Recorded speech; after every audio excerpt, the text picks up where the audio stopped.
with Black administrators in child welfare, Chapin Hall, the National African American Child and Family Research Center at Morehouse School of Medicine, and APHSA. And so grateful for my colleagues and partners for helping develop this and move this important body of work forward. Next slide. Today, I'd like to introduce our panelists, Joyce James, Michael Mitchell, and Darcy Merritt. Joyce is the founder and CEO, and she has Joyce James Consulting. Michael Mitchell is lead researcher at the Center for Budget and Policy Priorities. And Dr. Marcy Merritt is a professor at Crown Family School Social Work and Policy and Practice at the University of Chicago. They will be blessing us on panel 1. Next slide. Our second panel is Dr. Alan Michael Graves, who's the Senior Director of Teaching Capacity Building, Good Plus Foundation. Beverly B.J. Walker, many of us know her and have been blessed by her. She's the president and founder of In the Public Way. Sean Mines, Dr. Mines is a psychological associate at the Yale School of Medicine, and he also has lived experience. And Takoria Jones, who's a parent advocate and lived experience. These are our panelists and our experts for panel 2. Next slide. And to help us with our panels are our amazing moderators. For panel 1, which I gave you first, it's Dr. Latrice Rollins, who's the Assistant Professor, Community Health and Preventative Medicine Department at Morehouse School of Medicine, and Dr. Yukisiwe Mitchell, who is also an Assistant Professor at Cal Baptist University College of Behavioral and Social Sciences. She's also the first vice president of the Black Administrators in Child Welfare. But before we go into our panel discussions, I have to introduce you to an amazing colleague who's partnered in this work with me from the beginning, Mr. Keith Bosnick. And he's going to give us a little bit about his role and his vision for this body of work. Keith is the president of the Black Administrators in Child Welfare, and he's also the deputy director for Broward County Human Services. Welcome, Keith. Thank you so much, Natalie, and good afternoon, good morning to all of the individuals who took time out of their schedule to be with us to have these important conversations. As Natalie indicated, I'm Keith Bosnick, and I am the president of the Black Administrators in Child Welfare, a 53-year-old national advocacy organization focused on improving the outcomes for African-American children, families, and communities. We have been doing this with a keen emphasis of being unapologetic in the fact that we're focusing on African-American children, families, and communities, because as we know in the child welfare system, the African-American families have been historically disproportionately represented throughout its entirety, and that policies and practices that have been in place have at times been harmful to African-American children, families, and communities. And with BACW, our effort has always been to partner with organizations who look at being disruptors, interrupters, solution-focused problem solvers, but at the core and at the heart is how do we make transformative changes for families and children and communities that are meaningful and that matter and that actually validate them as people. Today, in these conversations, you will hear from an array of awesome leaders in the spaces of policy, in the spaces of practice, in the spaces of research. You will hear from lived experts. You will hear from and look through the lens of what it actually means to be surveilled versus being looked at a point and for a space of support.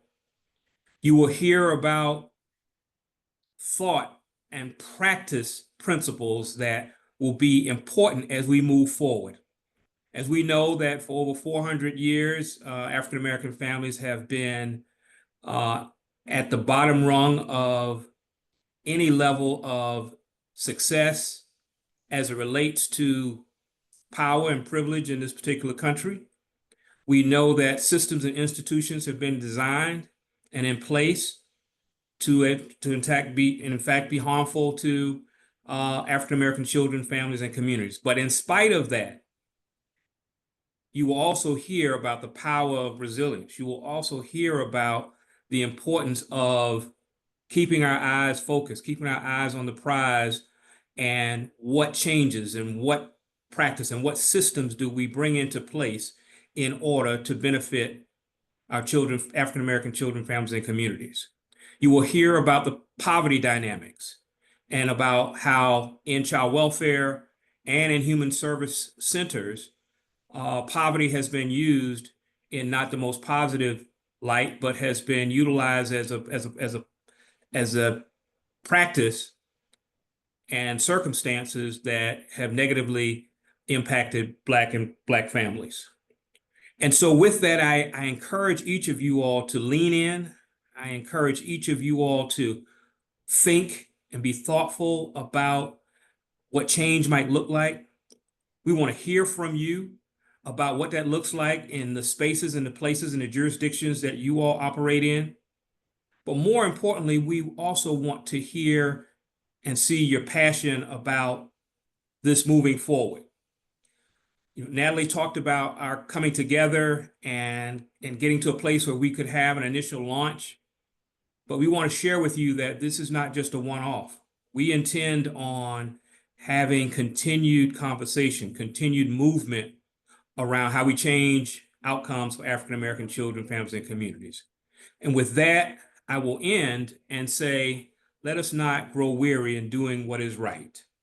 Each of us have a role and a responsibility to continue to look at what is best for African-American children, families, and communities. And with that, I will hand it off to Dr. Latrice Rollins, who will lead us in our conversations with our first group of panelists. Dr. Rollins, before you start, and thank you so much, Keith, for that amazing centering for today's work. I just wanted to go over the session with our attendees. So Alex, can you just turn the, yep. So our webinar agenda today, just so y'all know, I know we have some time together, is we will have our panel discussions, and then we will have time for Q&A after each panel discussion. We will have a 10-minute break after our second panel, and then we're going to have open dialogue, question and answer with our panelists, and then we'll be using the chat function for our attendees to collect your ideas as well and to get your feedback. And so again, without further ado, Dr. Rollins, the stage is yours. Awesome. Thank you all so much for being here. Thank you to APHSA for helping us to put this together. Thank you, BACW and Chapin Hall also for your partnership. Again, thank you attendees for being here.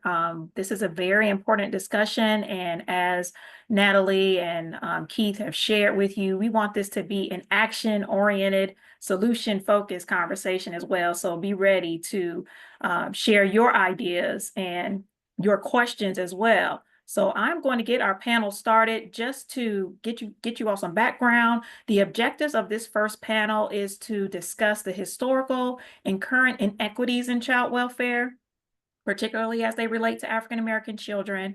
We also want to provide some context on the disparities and systemic barriers that affect Black children and families. And we also want to frame the discussion around the need for policy change to address these longstanding issues.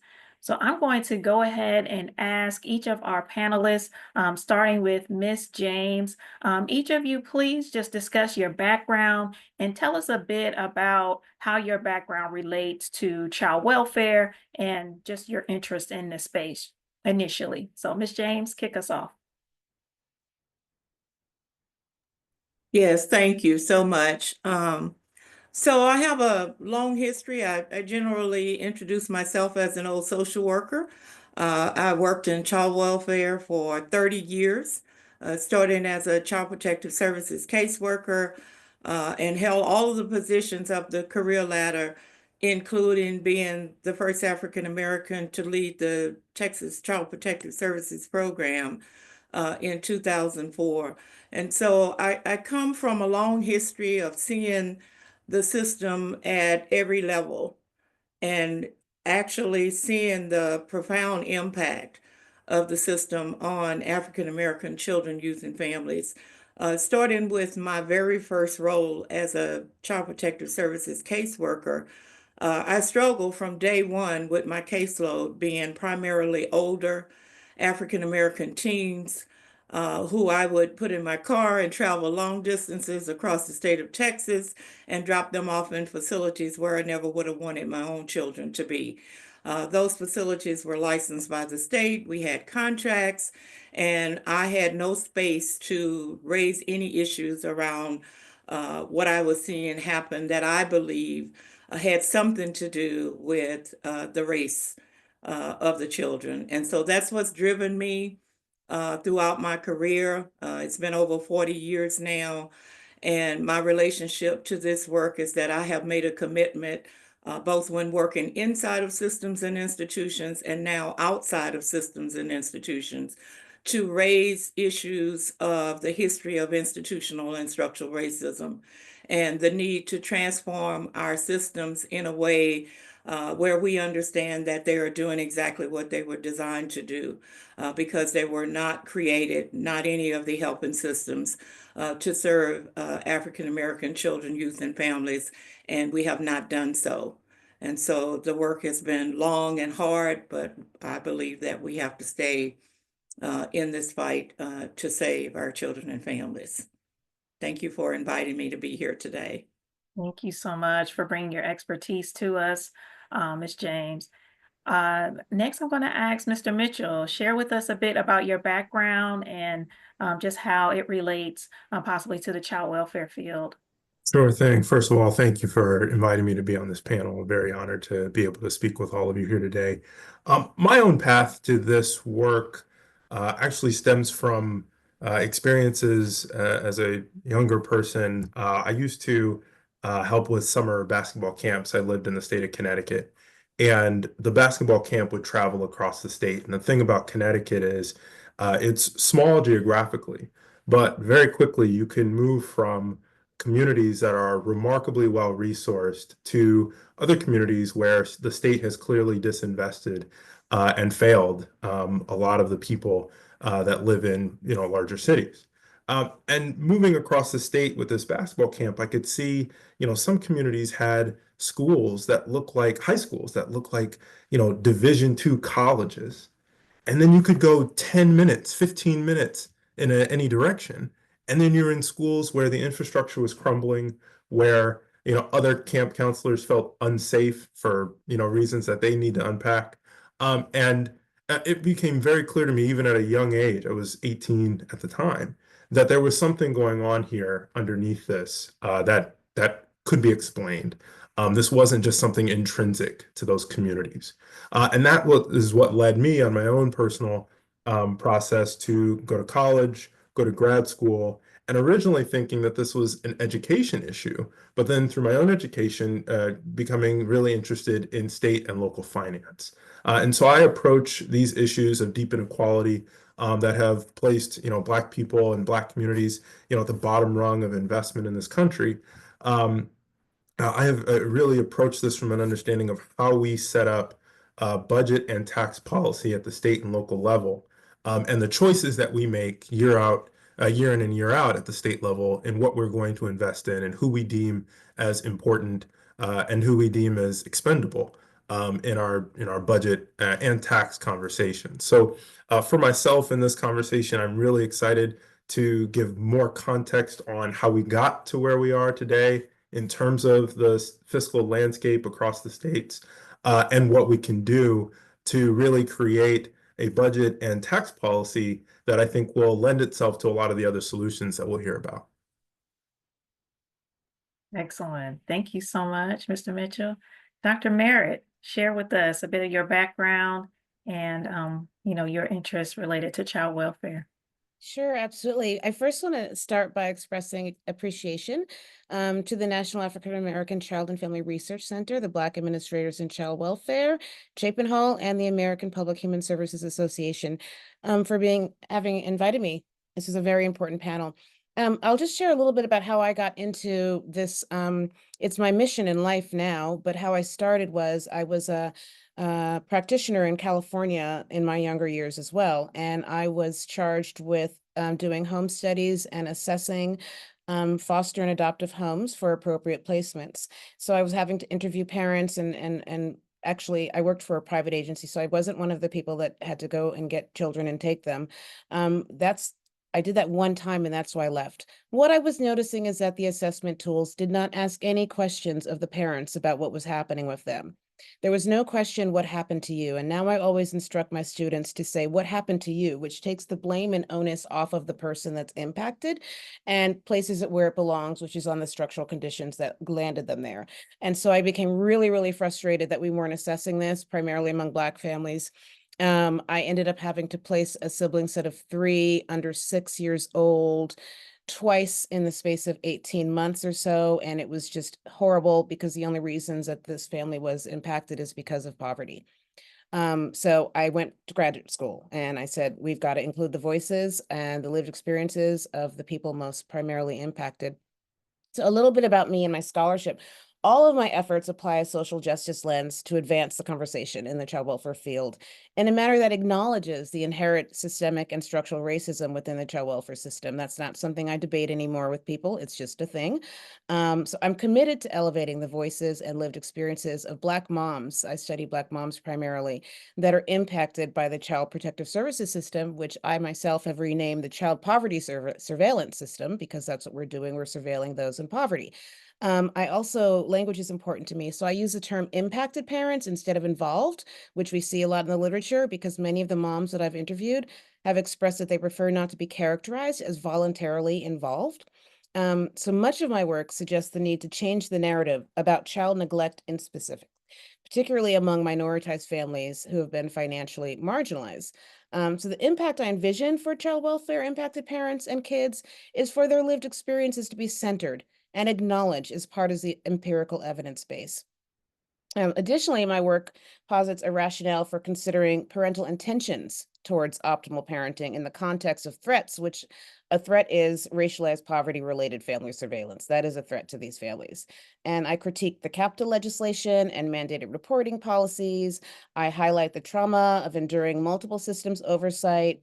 I'm currently working on disseminating findings from an NICHD R21 mechanism. It's a mixed method study to assess behaviors through elicitation of expectancies that influence parents' intentions to the actual behaviors that they display. So I want to understand how their experiences with this surveillance impacts their behaviors, because I've learned that moms have to navigate the world very differently than, say, white moms from higher socioeconomic backgrounds. And finally, I will say it's important to hold on to the facts of our histories and never forget that our people were trafficked here, surviving the Middle Passage, and so family separation among Black people has been happening always. But now we just punish Black families for living in poverty and set us up through structural discrimination, and I consider that to be the ultimate gaslighting. That's it. Thank you for having me here. No, thank you.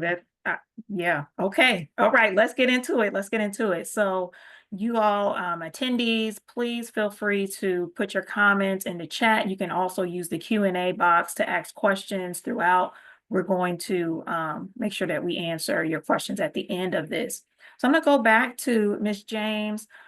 Thank you again for sharing your expertise and practice across a number of years. I think with the exception of Mr. Mitchell, we are all social workers here. And so talk to us about the current state of the field as you see it now, reflecting back. Talk about some of the inequities that need to be addressed and any potential strategies that you've seen effectively implemented as it relates to better supporting African-American children and families.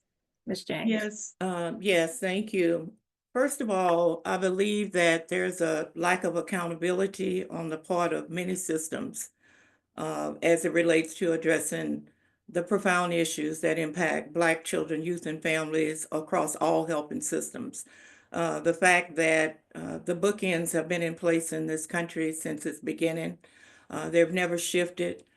White people have always had the best outcomes in their experiences with systems, and Black people have always had the worst of outcomes in those systems.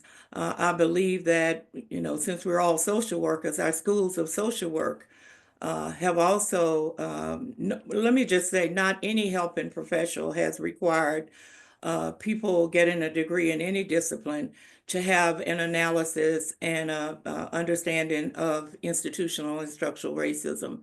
And so we go ill-equipped to our helping systems. And I approach this from the belief that we go to help and not to harm.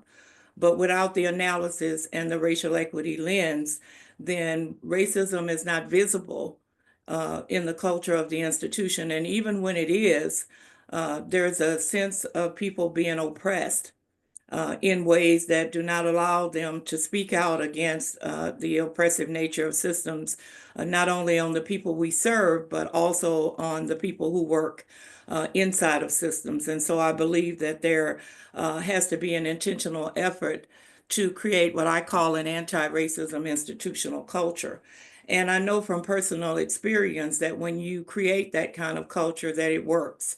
It works to not only reduce the racial inequities for those populations that have been marginalized, who have the worst of outcomes, Black children, youth, and families, but it also improves outcomes for all populations, which should be the ultimate goal of any work that we do. And so in my work, I was silent for a very, very long time about what I was seeing because there is no room, and still today there is not a lot of room within the culture to talk about the history of racism, the history of the separation of Black families and children, and how lightly that was taken going back to the days of enslavement. You know, the beliefs that were held then still reside deeply within the very fabric of our systems and institutions, and it looks different, but it's still there. And that's why we really have to go to the core of these issues. We've worked for too long to treat the symptoms of institutional and structural racism, and it's because we have not developed the lens to see it at work. And it is my belief that we cannot change anything that we cannot see. And so we have to have accountable institutions put in things in place that will shift the culture. You heard Keith Bostic say that Black administrators in child welfare, which I'm on the board of, have worked for 53 years to address the same issue that we're having a discussion about right now. And so, you know, we have to develop a way to have, and so it doesn't matter who's been working in the institution is the point. That's what makes it systemic, that for decades, people have come in and out of these systems and the outcomes have remained the same for the same population of people. And it looks the same in all helping systems across the country. And so when I found my voice in this, had a clear analysis of racism, developed a racial equity lens, it created an opportunity for me when I made it to the state level to use data, for example. I was able to use data to influence legislation in the state of Texas. I was able to share data that showed that when all of the factors are the same, we're not talking about when they're different. When all of the factors are the same, race is the strongest predictor of outcomes. And so with data, armed with data, and supported by Casey Family Programs, I was able to present information to the Texas legislature that resulted in a requirement to do an assessment of our enforcement actions. And the requirement to do the assessment of the enforcement actions also required that we consider factors of poverty and single parent household. And I know that people believe that when we add in those factors that we will not have racism. But even when we added in those factors, we still saw the racial inequities at every decision point along the way. And as a result, Texas became the first state in the country in 2005 to have legislation on the books that required us to address racial disproportionality in the Texas foster care system.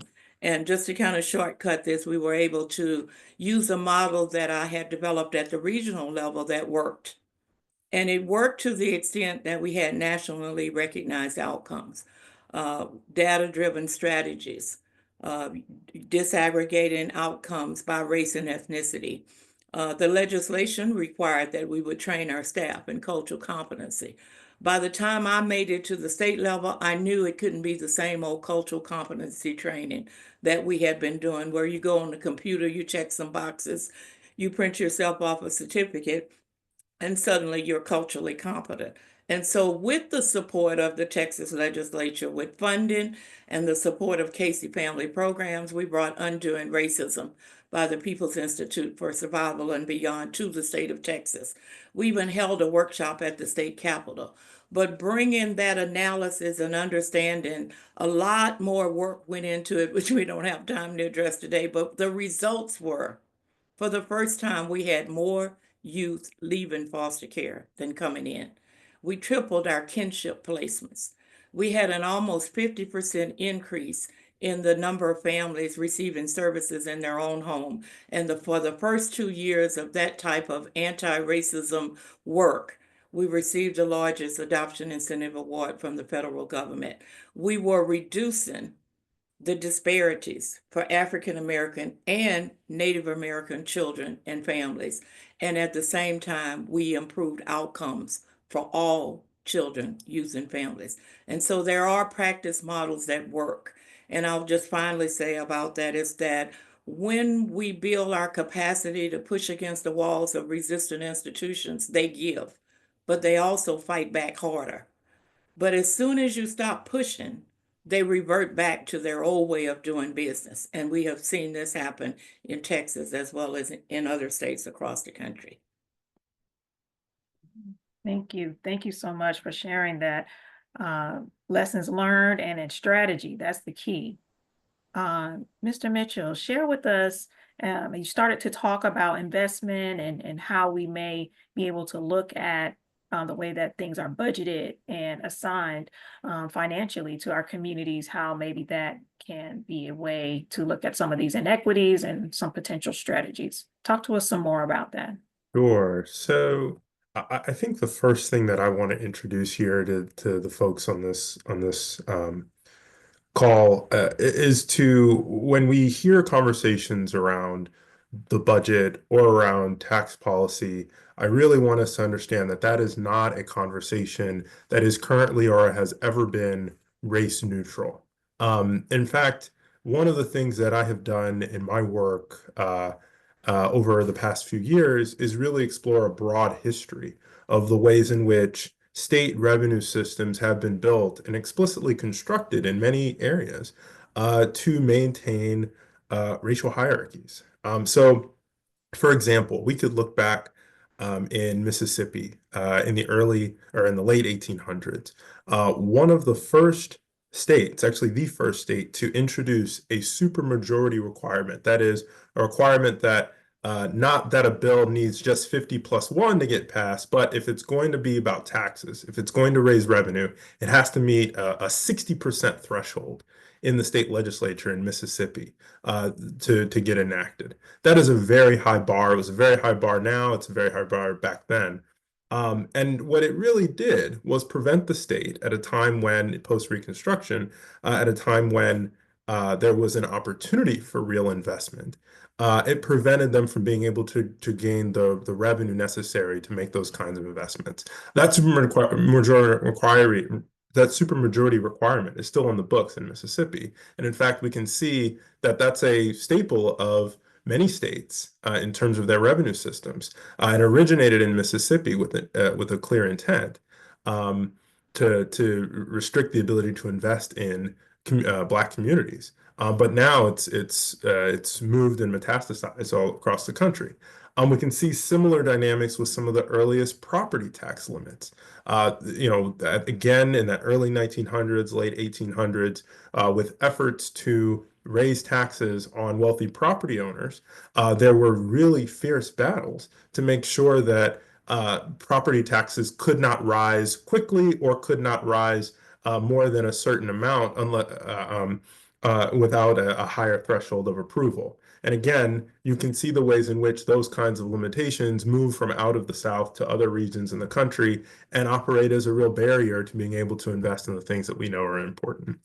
So as a result, today, you see states that are chronically underfunding important services and programs due to flagging revenue systems.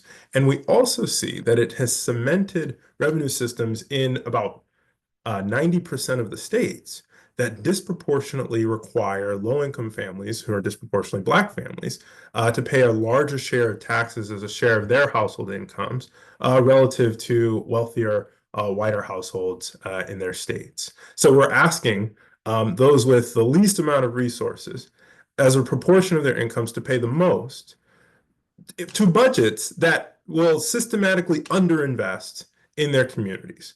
I think that this operates at a level that people, one, don't understand that context, and two, because of the narratives that we have that persist in our, political and policy conversations, actually feels counter. We hear a lot of talks about the ways in which taxes are bad for communities. They're bad for business. They're bad for growth, where in fact we know that's exactly the opposite case. Investments in education, investments in families, investments in children are some of the best investments you can make for stronger economies, stronger communities. We know that investments in children have huge long-term benefits, not only to them as kids in terms of their own educational outcomes, in terms of health, in terms of mental well-being, but also in their long-term careers.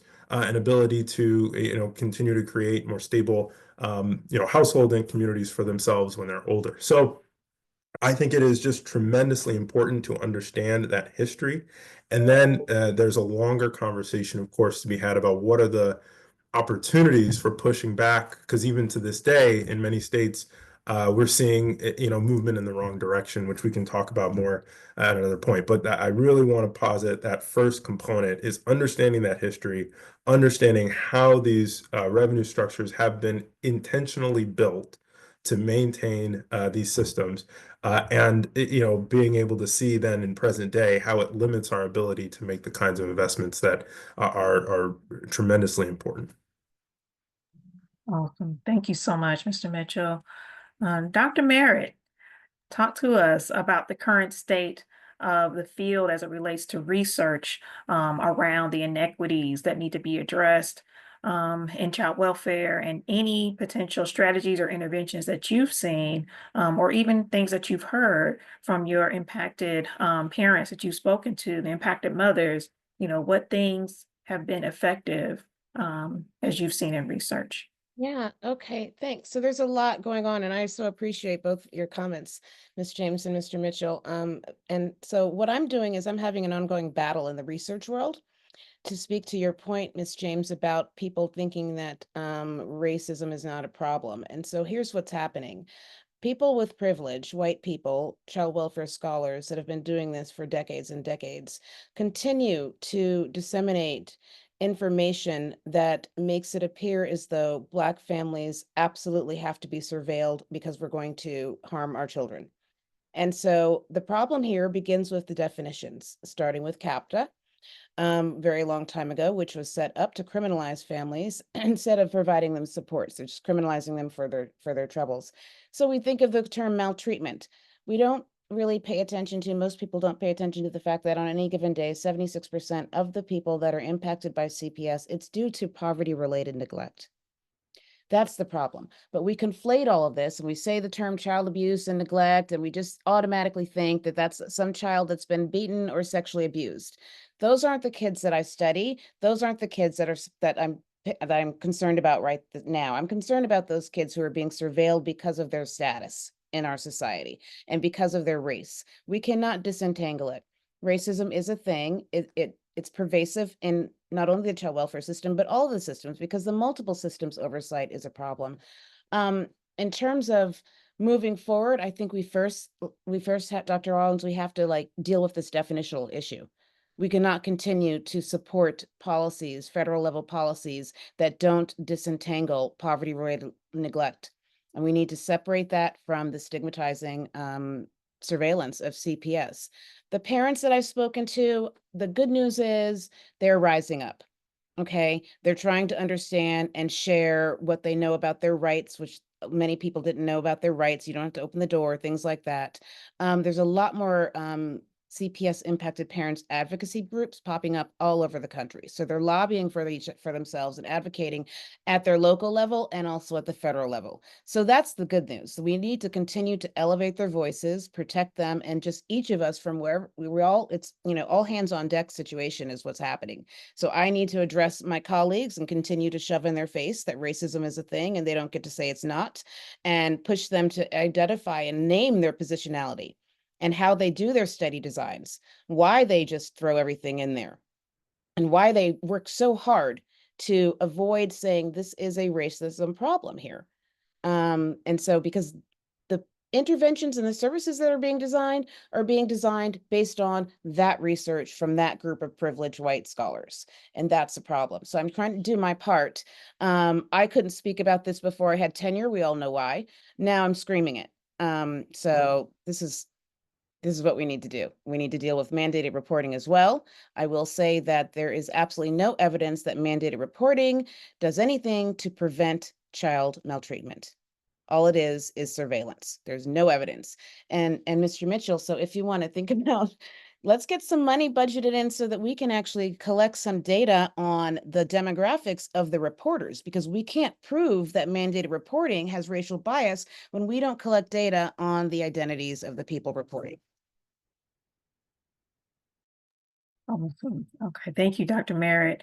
I'm gonna circle back, and you all, attendees, please, participate in this. Go ahead and put your comments and things in the chat or your questions in the Q&A box. But I want to circle back to Ms. James. You mentioned, there needs to be an anti-racism institutional culture. And a lot of times we talk about, an equity lens, an anti-racism lens, but what does it look like? Well, how does one go about implementing an anti-racism institutional culture beyond, the undoing racism training for your staff? But what does that really look like to embed that in a culture? Well, it means that you become accountable by first acknowledging racism. That's not something that people readily do, as Dr. Merritt just said. And one of the obstacles related to that is that when we mention racism, people believe you're calling them racist. And I'm intentional in, doing work and did work in that way, is to say, no, it's deeper than that. Right? So how do we move it from the individual to the institutional and structural levels? And so the way that I have worked and did work in systems is to make it about whiteness and the relationship of whiteness to systems and institutions. And to say even to white people that you don't have to do anything to have privilege. You cannot ask for it. I mean, you don't ask for it and you cannot give it away. It is inherent in whiteness. And what I have seen happen as a result of that is, people's guard goes down because we're not talking about who is racist. We're talking about the harm of racism. And in the work that we did and through the People's Institute and having a clear analysis of racism helped us to examine old attitudes, assumptions, and stereotypes that really led to some new out-of-the-box thinking. So when we move it away from who is racist and we move it away from solely about the acts of white people, which not everybody agrees with, but racism has created internalized racial oppression in all of us. And we all acted out against the same people. And so to make that a part of the culture that we understand how we contribute, to do training that helps us to develop an analysis and a lens, and to disaggregate our data and to influence that by saying we're not talking about when things are different. When we did a study to look at allegations of neglect, we looked at, for example, poor families, single-headed household, came to the attention of the agency for the same or similar allegations of abuse and neglect. We found that race was the predominant factor in how we assess risk to families and in whose children were removed. And so making those things front and center in a way that's not about pointing fingers and laying blame, but about believing that people generally choose helping professions to help and not to harm.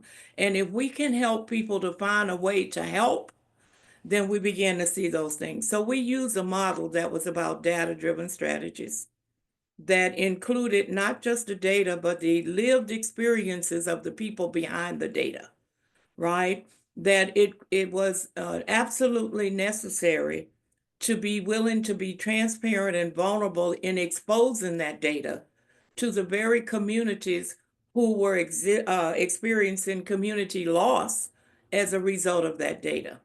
And to also be willing to hear people tell systems leaders what they thought we should do differently. What were the things that we could do that may benefit families in keeping their children safe at home and all of those other things that we usually go in and tell, right? The legislation that I mentioned in Texas required that we train our staff. It required that we recruit families that, met the needs of our children. It required that we diversify our staff. When I came to work in Texas at the state level, which is a state administered system overseeing 254 counties, there were only 2 other Black people in the whole branch. And when we started to do anti-racism work, we saw an amazing, tremendous shift in the diversity of the staff who were leading the work. We did that through training. We did it through looking at data. We did it through looking at disciplinary actions by race and ethnicity. We did it by looking at where were we channeling our resources. Did we have resources in communities where we had the most interaction with families? And when we did that piece that I now call turning the mirror inward and becoming critical lovers of our systems and institutions, we could see that places where we had the most involvement, we did not even require contracted providers to set up services in those communities. And so when we started to look inward, we began to change how we worked in those communities, which ultimately benefited how we worked in all communities. We also came to recognize, as has already been mentioned, that our families experience the collective impact of multiple systems and institutions. And if we're going to get it right, we have to be in relationship with those systems and institutions. And so when we started examining policy, when we started bringing in undoing racism, we were intentional about inviting our partners to be at the table with us. We actually created state level positions for former foster youth to be state employees, and that was supported by the legislature. We received unprecedented resources in the state of Texas to do anti-racism work. So there was a time in Texas, let me just say that, right? Yeah. And so that is the hope that we can have, in that if we had those opportunities in the past, what allowed them to be effective? That we really have to examine our policy through what we call an anti-racism lens. And I just want to be transparent about one thing. I don't use anti-racism, anti-racist anymore. And one of the reasons why I don't use that language is because the is often about the individual.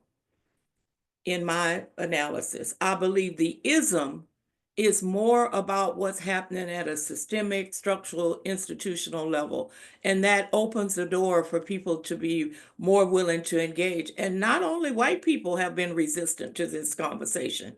People who look like us have also been resistant out of fear, right? Because we know what happens when you push against the culture, the walls of institutions. And so that work, creating committees that were made up of former foster youth, parents who had lost their children, creating what still exists in Texas at the state level now, Dr. Merritt, is that when we started to do this work, I created a state level parent collaboration group, hired a parent who had been impacted by the system to lead that and to develop those same level committees in every region of the state, and to have those positions of former foster youth to be the youth voice, to lead the youth advisory committees, and to have disproportionality specialists in an office that was created at the state level and in the regions.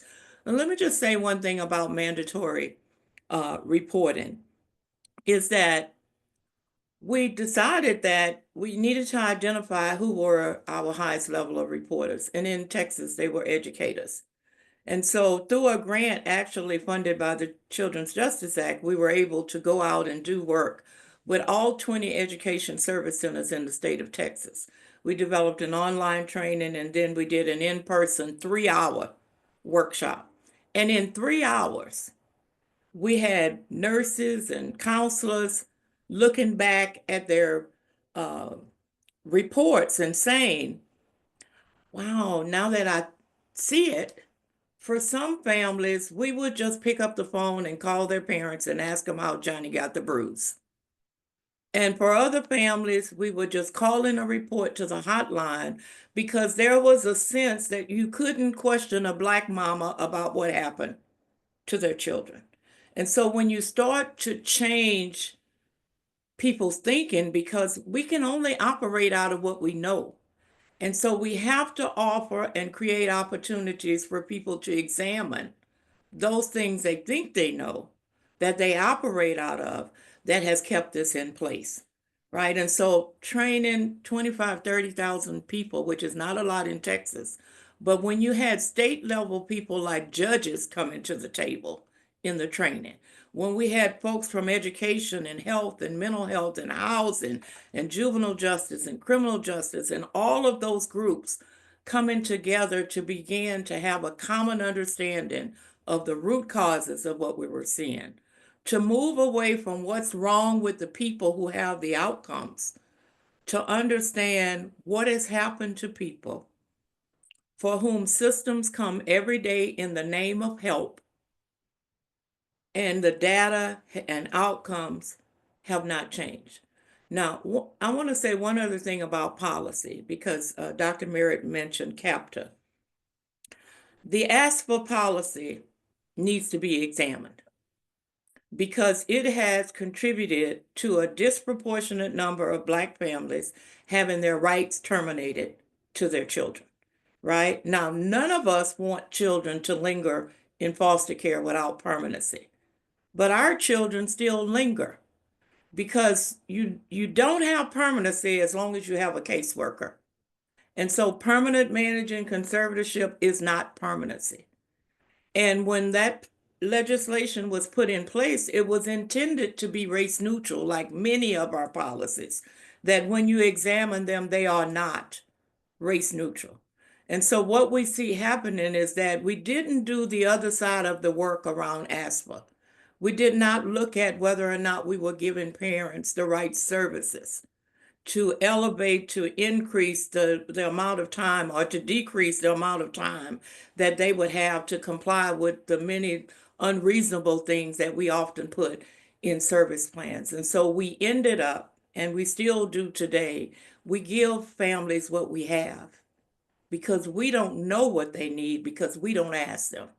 And so we had to do all of those things and many other pieces to yield the results. We had to train our staff knowing they came in already socialized and attaching negative characteristics to Black communities and Black families.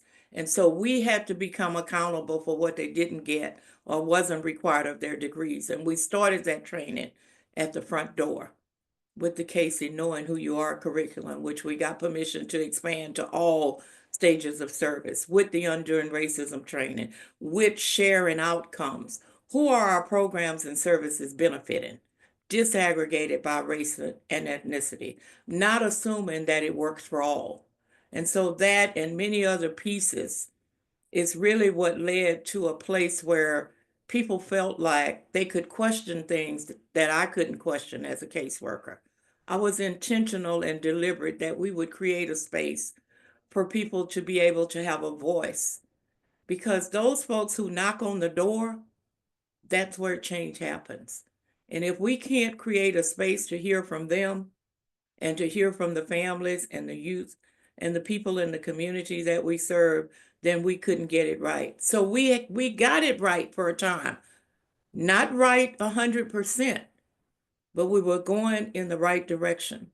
And what I tell people is expect pushback and plan for it.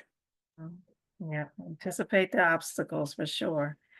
So we have reached a point for Q&A. Believe it or not, y'all, we reached that 45 minutes of discussion, so time for questions and answers. So I am going to ask Alex if he wants to facilitate this section of asking some questions for our esteemed panelists. Sure. One of the questions came, how do you feel with the shift in government will impact organizational transformation? I'm happy to address that one, because all of what Ms. James just said will not be easy. It's brilliant, brilliant, brilliant, brilliant work that you did down there in Texas. We have to figure out a way to get around this, because just the terms DEI, racism, which I appreciate you educating us on that difference. I think that's right. All of this stuff is going to have to be dealt with somehow underneath a blanket of sorts, because funding is going to be attached to these initiatives, and schools are going to be taxed. And so I'm really concerned about how we do this. And we're going to have to be very creative. I agree with what was said earlier, that we need to not get weary while we're doing things to do the right thing. But we also have to be very clear-eyed. And the bottom line is that we are going to have trouble in addressing and mitigating some of these problems with the upcoming administration. So we're going to have to rely on and access foundations and state level support in those states that are amenable. Because what I would love is for the Undoing Racism to be mandated by everybody. That would be great. But how do we do that? I'm concerned, and I think that we need to be clear-eyed, and we absolutely need to not pretend that this is normal. This is not normal.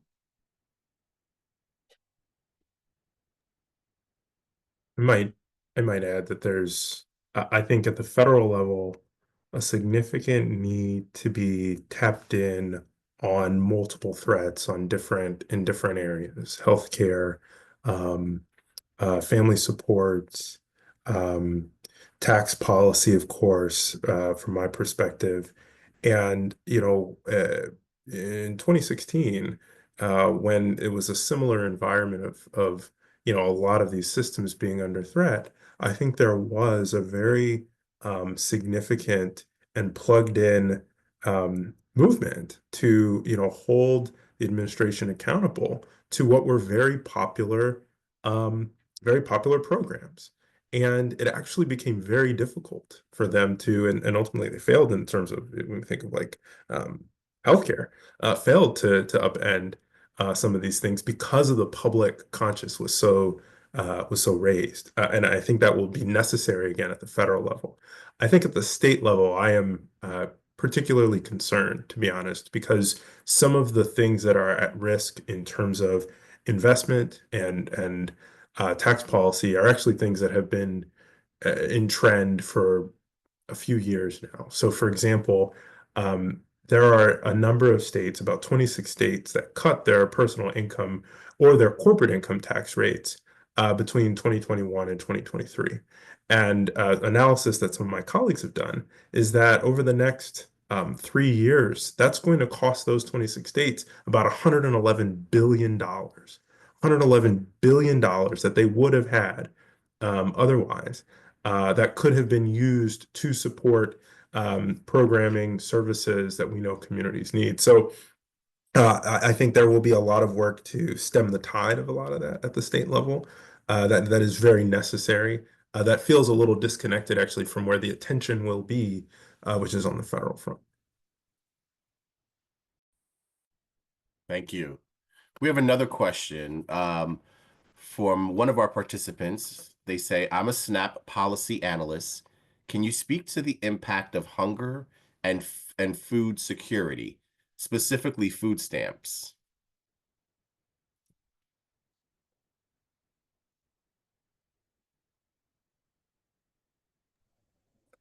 I would just say that it's an outcome that's associated with poverty, right? And it's one of the things that,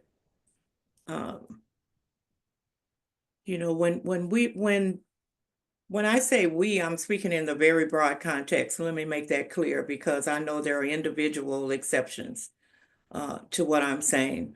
But when we think about food insecurity and the response to it, for example, food banks that don't always provide nutritious foods, that don't take into account the health and medical needs that many people have around restrictions for food. And I think the overarching issue is how systems feel about poor people and why they're poor.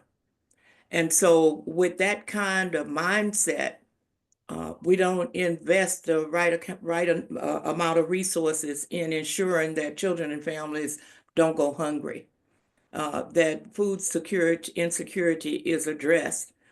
Because when we think about poverty, we blame the people for their poverty, right? They're poor because they're lazy and like living off of welfare and spending our tax dollars. And so with that kind of a mindset, we don't trust poor people with money nor resources. And that kind of attitude has a significant impact on what happens when people get denied SNAP benefits or it gets delayed or the requirements to get it leave a lot of people out. And it so happens that the people who are left out are our Black families. And I think it has to do with the mindset around why people are poor. Another problem with that is that we still have the benefits cliff, right? So when people do try to raise themselves up out, then their needed benefits disappear, and that's a huge problem. So it's like a washing machine. And I think we need to address that at the policy level as well. And also maintaining, commitment to giving people choice, because like you said, not all of the food at the food banks is nutritious, is healthy, is fresh, all of these things. There's a lot of stigma involved. There should be no reason for any child in this country to be hungry. That's just a fact. But we need to make sure that people have what they need. And so I don't think it should be tethered. See, there's so much stigma with these systems, and that's what I struggle with, trying to figure out how we have a system. I don't even like to use the word system, but we need something to support people, right? But there's always a stigma because of the way we we place judgment on folks of color who are poor, who don't have enough, and then we blame them for not being able to navigate the structural discrimination. And then there's one more thing I'll say, and I want us to think about the surveillance, right? The system surveillance, like all of the requirements to receive SNAP, to receive TANF, to receive all these things. There is a serious problem with how we have just codified and normalized the ongoing persistent surveillance of Black communities. And so I oftentimes show my, when I do a presentation, I put some old pictures up of back in the slave day where nannies were taking care of little white babies, even nursing them. And we have a current version of that called The Help. So I really think it has to do with the proximity of the surveillance opportunity. So as long as we can trust Black moms to look after white babies, as long as they're in our house and we can properly surveil them. And so there's something about the need to surveil our families that's a problem here. And if I could just add one more example of how deep the stigma runs for people who are poor and using benefits. I've had the honor of working in a lot of school districts around this same issue and in focus groups with youth during the time when, schools didn't offer free lunch to all students. We've had students say that rather than go through the free lunch line, they would not eat.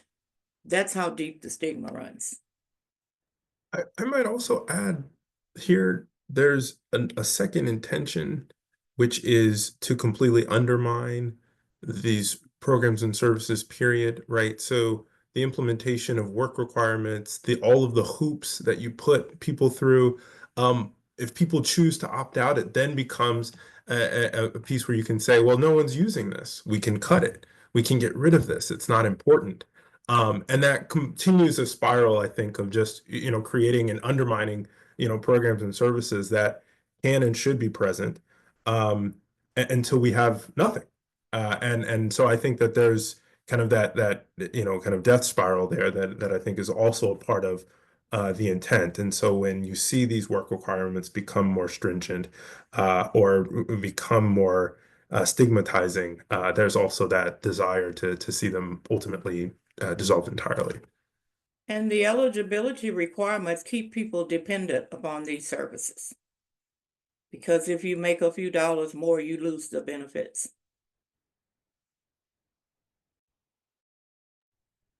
Thank you. One more question we have: what are some strategies social workers in child welfare field can implement in our work to address the disproportionate representation that exists?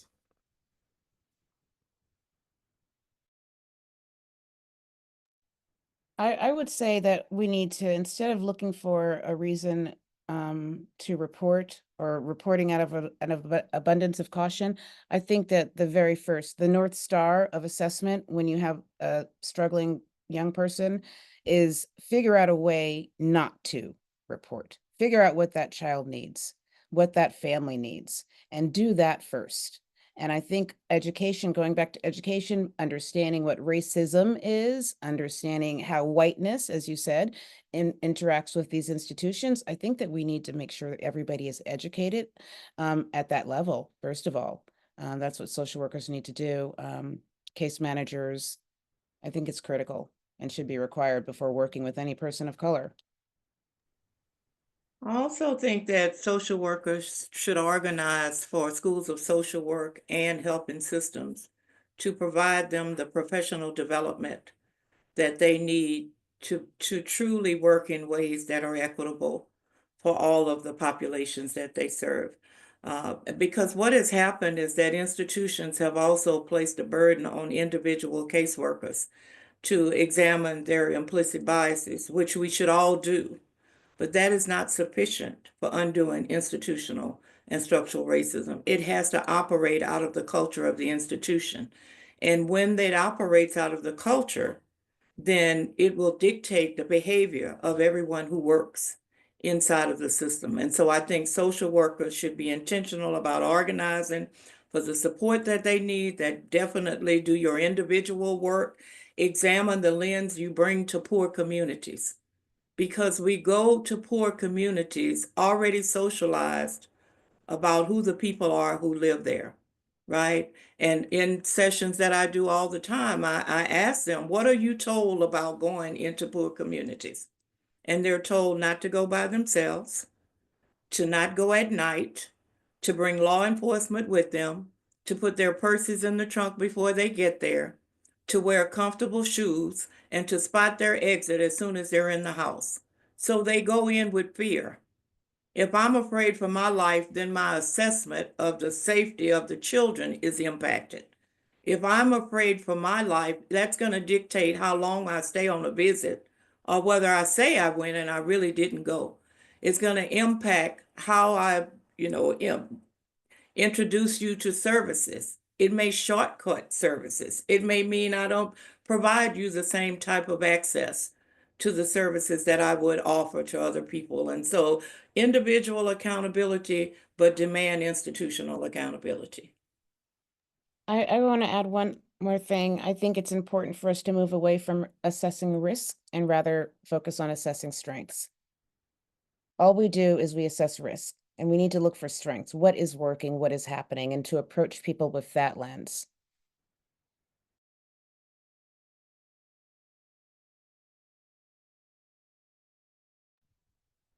Just a quick note for the remaining questions that are in the Q&A, we will follow up sending responses to the entire, all attendees. So we apologize, we cannot get to your question right now, but again, we will follow up and share responses to the full attendee list.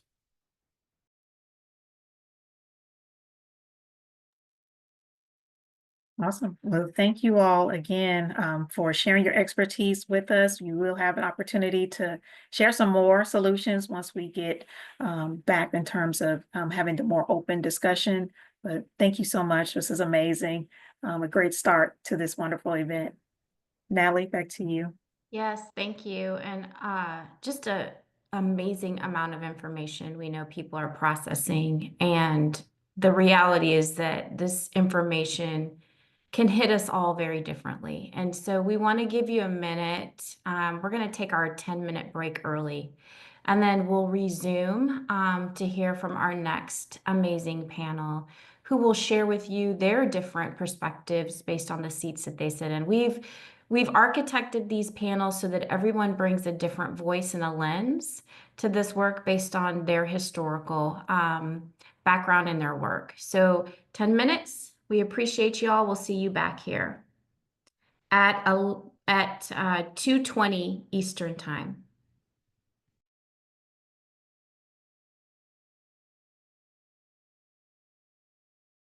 Welcome back.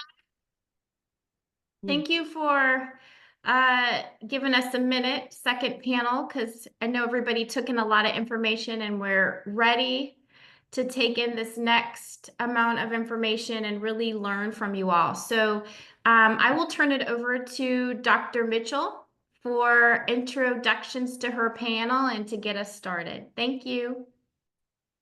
Well, happy Thursday to everyone who has joined us. I am grateful to be here, grateful to be having this conversation in a different way.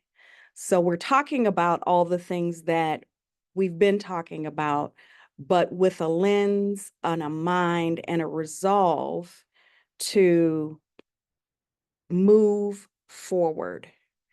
We've raised and we are continuing to raise awareness. And this conversation is about action. No one that we invited to be here today was interested in having a circular conversation about what's wrong and what we should be doing. This conversation is about what we must be doing and what is our resolve to do it going forward.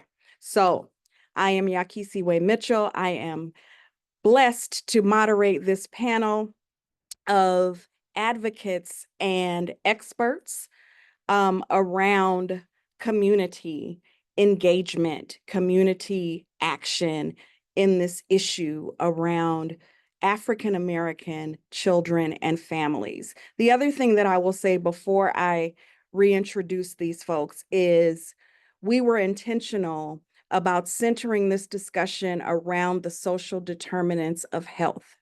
The reason that it's important to do that is because we in child welfare, and maybe to some extent, those of us who are social workers in child welfare, are so focused on the child welfare system that we neglect all these other ecological issues that are impacting our families in a negative way, right? It's about lived environment. It's about health and mental health resources. It's about food availability, quality, security. It's about education. It's about access to wealth or lack thereof. Okay. And so I just want to say that as I introduce Ms. BJ Walker, who will tell you about her work, but she is one of the folks that we look to when we want advice about how to do better for our children and families, how to direct our work. Ms. Takoria Jones, I had the opportunity to be on a panel with her last year and was moved by her advocacy, her ear, and her advice to us about what we needed to be focusing on to respect and engage family members, bio parents, and lived experts. Dr. Alan Michael Graves is my bro. He is a fatherhood expert. He is one of the most real and passionate scholars that I know in this space. So I'm blessed to know and work with him. Dr. Shantae Mines, have not met him, but his reputation precedes him. And he is one of the folks who we intentionally reached out to, because we as child welfare social workers, you know, we kind of tend to run in this circle, right? But Dr. Mines, we wanted to pull you in because we're looking at this from a social determinants of health perspective, and we are eager to hear what it is you have to say. So I have questions for the four of you. When you come off of mute, I would love for you to tell everyone what right now is your top advocacy priority and why. I'm going to ask Ms. BJ to go first, please. So it's right now what I'm focused on, because I was a Black leader who woke up Black every day for any of the years that I led public systems and particularly child welfare. I'm focused now on what I'm calling a ground game. I'm going to talk more about that as we talk, but I'll tell you why I'm focused there. Number one, because we seriously underestimate, even in our highest and best reforms, what families are going through on the ground. We don't understand them, and Black families in particular. Nobody's asking what they're going through. It's like getting hit by a Mack truck every day, and somebody expects you just to get up, dust yourself off, and keep it moving. So I worry on that front. Second front I'm worried on is, and the reason why I'm focused on ground games is because we keep confusing effect with cause.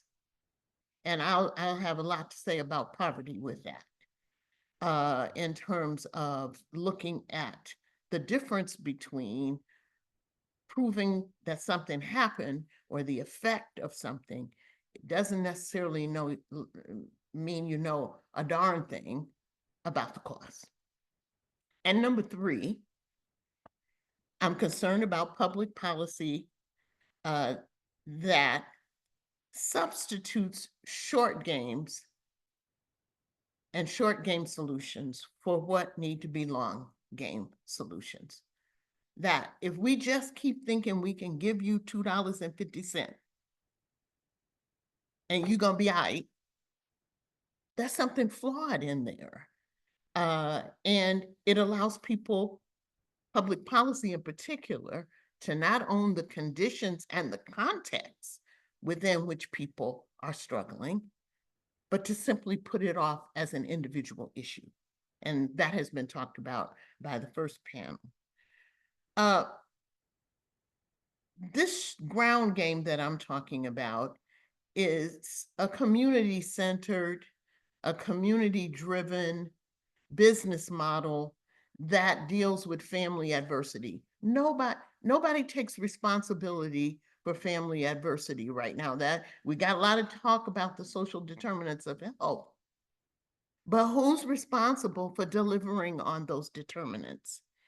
And a lot of times when we talk about racism, really public policy is not willing to talk about how racism is fueling family adversity, and therefore what the solutions need to look like.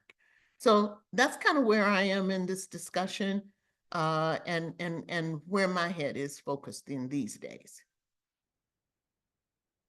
Thank you, Ms. BJ. Dr. Graves. Yes, right now, today, I am interested in reimagining, redefining the term family. In child welfare, I'm just going to be honest, when we say families, and I stopped counting today about the 56 times somebody said family. But usually in child welfare, when we talk about family, we're really talking about mothers and their children, right? And I am keenly aware and know from all of my research that fathers have an impact on the outcomes of children. Now, I love my mama, y'all. Oh, me and my mama are thick as thieves. That's my girl. Love my mama. But make no mistakes, if I had a father or a father figure involved in my life, things would have been a little bit different for me, right? I would have had a different set of tools to navigate this thing called life, especially as a Black man that I don't have because I lacked a father or father figure. I joke with people all the time. I see the world through the eyes of a Black woman. Ain't nothing wrong with it, but I got to tell you, it's through the lens of a Black woman, my mama, my grandmama, my aunties. And it would have helped me if I had a different lens or an additional lens. And so today, my work is really focused unapologetically and intentionally on including fathers when we say family in child welfare. I think a lot of our children are in care, or a lot of our children don't get what they need to get because of all of the racial, systemic bias that we talked about in the first panel that are applied to fathers and the paternal side of the family, so that children are in care and not with their peoples. So today I work across the country at educating, and I love that that came up, right? Not finger pointing, but educating the importance of and the how-to engage fathers as we talk about this child welfare thing, right? And I think where we've gotten it wrong is, and I love Ms. James talked about the internal racism, right? We've bought into it. We as Black people, we bought into the deadbeat dad. We bought into, and we know that there are some good men out there that can be benefits to their children. We just got to know how to engage them. And culture, race matters on how we engage them. And I don't think our systems I ain't gonna go there. I don't think our systems are prepared and or have the tools to engage and teach us how to engage men of color and specifically Black men in a way that we can show up and make sure that our babies are safe and not subscribe to the boogeyman theory of we're here to hurt our children, right? So today I'm a strong advocate. I love how Ms. James says she's an old social worker. I'm a recovering attorney. And today I'm an advocate for my community to make sure that we include the men in our village as a resource and a tool to help make sure babies are safe. Thank you. Mr. Correa Jones. Good afternoon. I just want to say thank you, Father, to Dr. Graves for that. That is amazing work, and thank you so much. Just to give a little context, I'm one of the lost kids, right? I'm the child of a mother who lost me to the system, right? And then I became a mother who got engaged in the system. The thing about me is I'm an independent thinker. I am a consultant in this work. So what you hear from me is really community-centered. It's based in what it is right now, how it feels right now, what it looks like right now. So my present top advocacy priority is narrative change. We must consider the words we use. We must take the time to seek the words that have the fullest meaning, and also to disengage and stop the use of words that carry tonnage and resonance that we no longer need, such as white supremacy and white privilege. I'm done with those phrases because it continues to give power to those words. Now, the ideology of, right, if we give it a little cap around, it's a way of thinking, but to talk about it in supreme terms and just succinct terms as this thing without countering it with all privilege, right? What privilege can we say is inherent in Blackness? Do we have enough of that conversation? Words like power, sharing power. The thing about me is, as an independent consultant in this work, I have to know my power because I'm often in rooms with power that is corrupted and misguided and misplaced. And they would tell me that I don't have power because they're not sharing theirs, but I have my own power. And it's that kind of conversation that we need to continue to bring to community because yes, there is fear. Why would not there not be? We know our history, right? It's violent, it's still violent. So being able to nurse that fear with the acknowledgement of our power and validate our experiences by making sure that we use words that show that we understand that show that we command that and have knowledge of that. That's my top advocacy right now. Thank you. Dr. Shantae Mines. Okay. What would you So, tell us about yeah. what you are working on? What is your top advocacy priority right now? Okay. So, my top advocacy priority is sort of related to what I've done in my education and my clinical practice. I come at this from a different perspective because I'm a licensed marriage and family therapist and also a postdoctoral clinical psychologist. And so I have both experience in research and in practice and influencing through supervision and consultation providers that serve child welfare affected Black persons. And so how I've done that is through like an integration of cognitive behavioral therapy, family systems, Black feminist thought, and African-centered Black psychology frameworks and approaches. And so my research has been in African-centered Black psychology, and in particular related to racial trauma and its role in PTSD symptoms and how Afrocentric practices can serve as a stress buffer. And I've had the opportunity to do so with child welfare affected persons individually, as part of the couple, and then also family systems.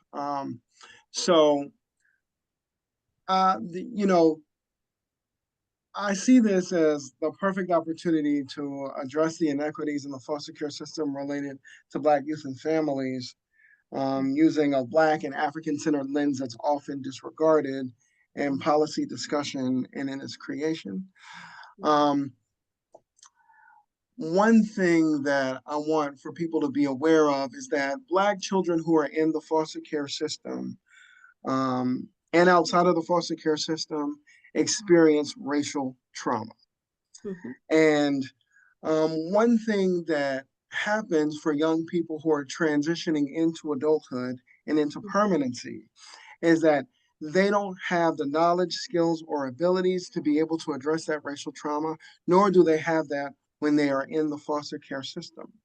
So my priority is fostering positive Black racial identity in addition to teaching young people how to address racial trauma in the therapy process. Thank you for that. And I'm actually going to ask Ms. BJ the next question.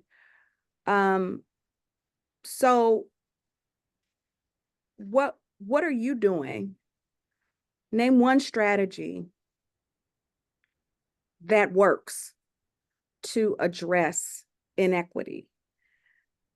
Ms. BJ is going to be the first one to answer it, but this is a question for the group. Now let's get specific, right?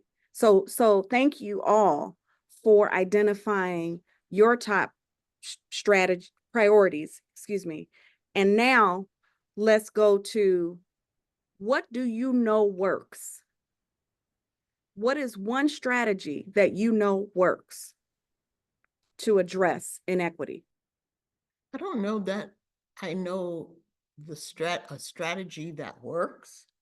What I know is a perspective and a point of view that doesn't work, that needs to be eradicated and replaced with another point of view. Every day, people fall into adversity and they ain't got nobody to call. They got no way to get out of it. They got nothing that can happen for them. And they get seen by lots of folks in their communities and neighborhoods. But public policy has not given authorization for community to own its people. And so one of the things that I've been working on is how do we get public policy to change its mind about what it has an obligation to do something about when families meet up with adversity, and stop blaming the adversity on the family solely, but come with some accountability for owning the well-being of people who are living in under-resourced, disinvested in, uninvested in communities. And so I think one of the things that I know as a Black child welfare leader myself, nobody holds you accountable for doing anything other than what's in that law. What's in that law asks you to do a series of things that we know do not work.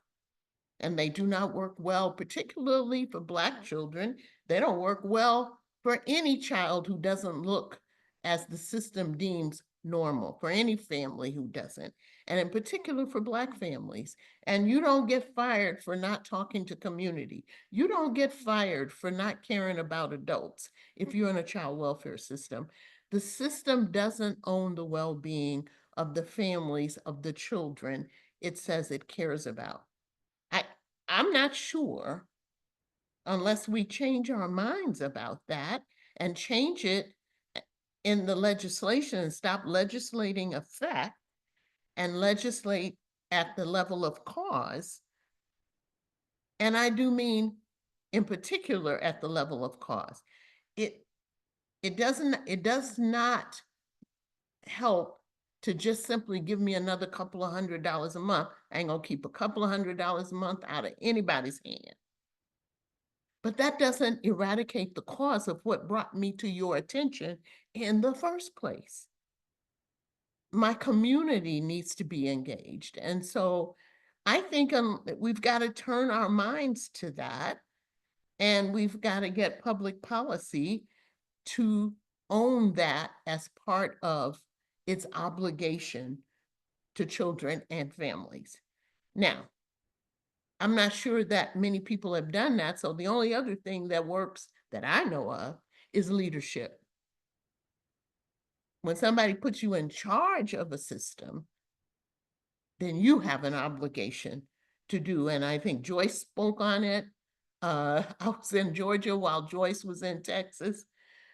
You have an obligation to come to the table leading and to change the conditions and the circumstances which are bringing children and families to your line of sight, and change how you deal with them and what you do for them and how you think about them and how you ask the people who work for you to think about them and to help them and support them.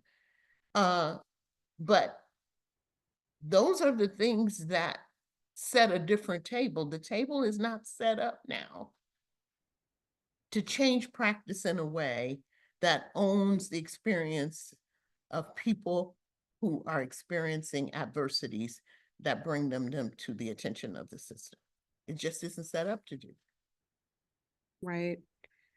You're right, it's not.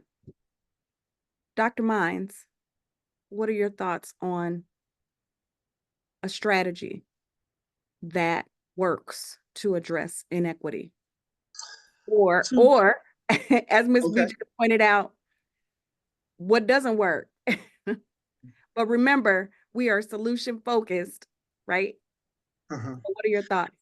So yeah, I think that a strategy that works is incorporating organizations that are already in place that do this work. So coming from a perspective of mental health, psychology, marriage and family therapy, I see us in the child welfare space is very fragmented. One of the passions that I have in this work is doing research related to racial trauma and PTSD symptoms. And so one thing that I found in research is currently under review right now is that there's this bidirectional relationship between racial trauma and PTSD symptoms, where racial trauma accounts for nearly a third of the variance in PTSD symptoms, and then PTSD symptoms account for a fifth of the variance in racial trauma. So in other words, if you are sending a young person to therapy to receive therapy for an acute or chronic abuse or neglect situation, and that therapist is not addressing racial trauma as part of that therapy process, they are inadequately providing therapy to that person, right? And so I think that one way in which we incorporate positive racial identity and understanding of racial trauma and how to address it is utilizing an organization like the Association of Black Psychologists that has been doing this work since 1968. And they have on their website, for example, some resources that have been used over and over again by Black serving people and organizations. So for example, there are healing circles that are used for togetherness and emotional support.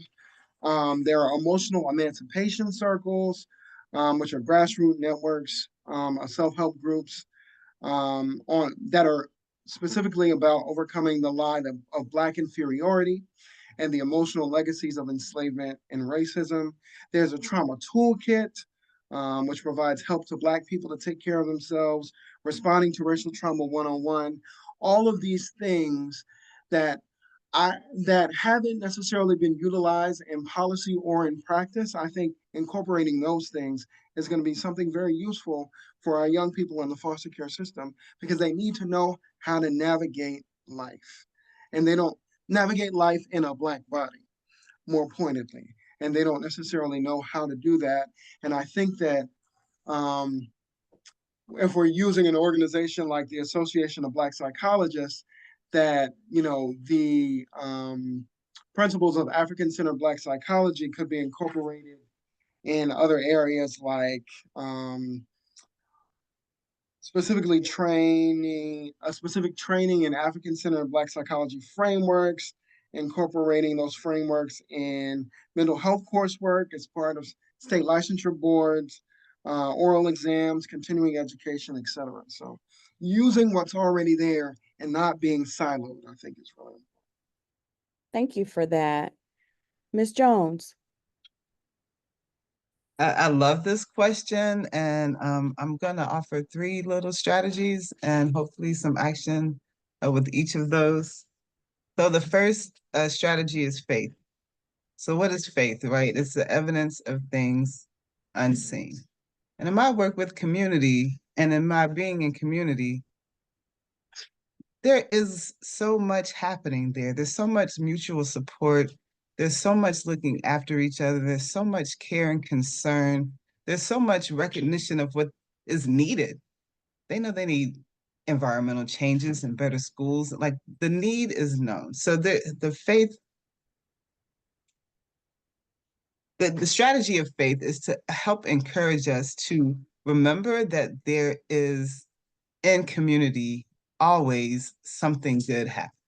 There's always something good happening. There's always someone there doing the work of community organizing, community centering, and stabilizing, right? Stabilizing our communities. Then the second strategy would be hope.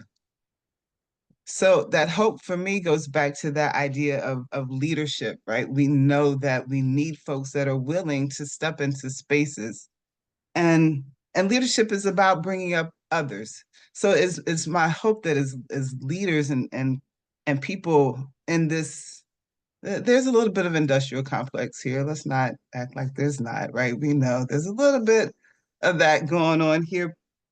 And as we do this work, right, the idea is to remember that if we're not the folks closest to the problem, we need to go get them. Like, that's our job as leaders.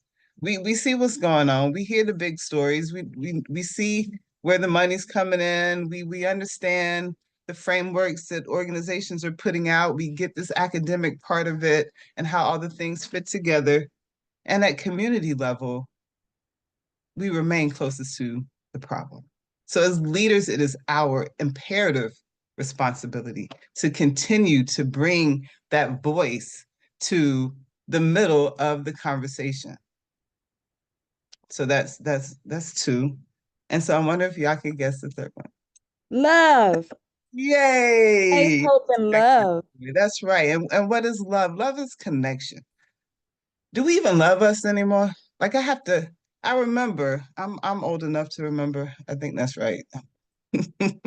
Back in the days when we could just sit around and talk, like we just have each other. I'm in the country, I'm in Columbia, South Carolina, we still wave. Are you kidding me? If you don't wave, there's something wrong. Well, why you don't wave? So the concept of connection, we need each other. How are you connecting to community? I make sure I volunteer. I make sure if there's a need and some people I see, I don't got much, but they got less than I do. So if there's something I can do, I'm going to step in that gap. I'm not going to keep calling community agencies who ain't got no money and ain't got no time and ain't got no connection if I can do something in this space. So for me, love is a strategy, and it's something we can all do to remember we go farther together, right? Yeah. That's all we have. We only have each other. So I understand systems and I understand how they work together, and the interdisciplinariness of it all. And at the end of the day, there is nothing greater than family. There's nothing greater than connection. And if we were to remember the thing that hurt the most when we came into this place, to this country, how often we were separated and torn from each other and erased from memories of our own sovereignty, right? And so here we are in this country, disconnected and unaware of our own privilege and power. Mm-hmm. Thank you for that. Dr. Graves, Yeah, one strategy thank you. To address inequity. Thank you for that, Ms. Jones. I have two. The first one, simply partnership, right? We have to get into partnership, and I think with our systems and our communities, have to create a partnership that helps our families, right? I've been working with child welfare in jurisdictions across the country that try to do it themselves, and it don't work. What I've seen work is the partnership between the departments and the community, where they hold each other accountable. And because I'm just telling you, in Los Angeles, they can't take no Black babies without the community saying, wait. Did you try this, that, and this before you detained them in the foster care? And the community, and I wrote in parentheses, using the community's voice. We got to start yelling and screaming. No, Department of Children and Family Services, you can't take our babies because they're poor. I know a pastor down in the church gonna give them a coat and some food so they can be hungry and not be in the system, right? This partnership is so important, and I think that we're siloed in our community work and our systems work, that we're not working together to help the families. And the other one I said was education. And somebody had put in the chat earlier, what do you propose? And one of the strategies is educating social workers, right? Educating them on, because I got to tell you, when I came in, I have 2 adopted children from child welfare. And as I was adopting them, the department treated me like crap, you guys. Here I was, semi-successful, advanced degree, trying to get Black babies out of the system, and they treated me like I was a criminal. They asked me questions like, how could you be 45 years old and not have a criminal record?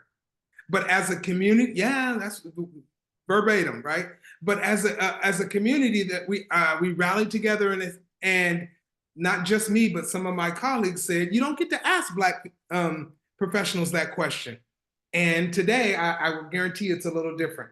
So not only educating those who work in the system, but also educating our parents, us. As my older biological children, I became a single father at 24 with a 3-year-old and a 3-month-old. I told you I didn't have a daddy. I didn't know what the heck I was doing. If I had had some education on what fatherhood looked like back then, the journey would have been a little different. So rather than waiting for our fathers to get in trouble and their children to be taken, let's have some preventive education around fatherhood in high school. How about an elective class, right? In high school, like life skills that we used to have, but let's do fatherhood, right? And motherhood, right? Because I'm not excluding mothers, but I'm intentional about including the father. So education, right? Talking to dads, and I'll make it quick. You know, I do DV classes, anger management, individual counseling, and I talk to them, and most of them don't know that screaming and hollering at your kid has a negative impact on your children. Cussing and fussing at your children. Most of us don't know that because that's what we were raised around. I promised myself when I was going to have kids, the one thing I was not going to do was be a hollerer. Guess what? I'm a hollerer. Yep, because that's all I know. It's all I've ever seen. So educating me on how to do something different, I sit on the floor and talk to my kids like I've never seen in a Black family before. Modeled for me, right? But I've learned how to do that. So educating the system itself while educating, I think, our families to do something different. Not that they've done anything wrong. I'm just saying different. Remember those tools I talked about earlier? Providing a different set of tools so I can parent in 2024 where I got to worry about the police killing my babies. That's a different type of parenting, and it requires some education around how to do it. So partnerships and education would be my strategies. Thank you. And just to add to that, I think you're absolutely picking up we are not putting together the infrastructure in a neighborhood using the infrastructure that's already there. There's Decorias walking around.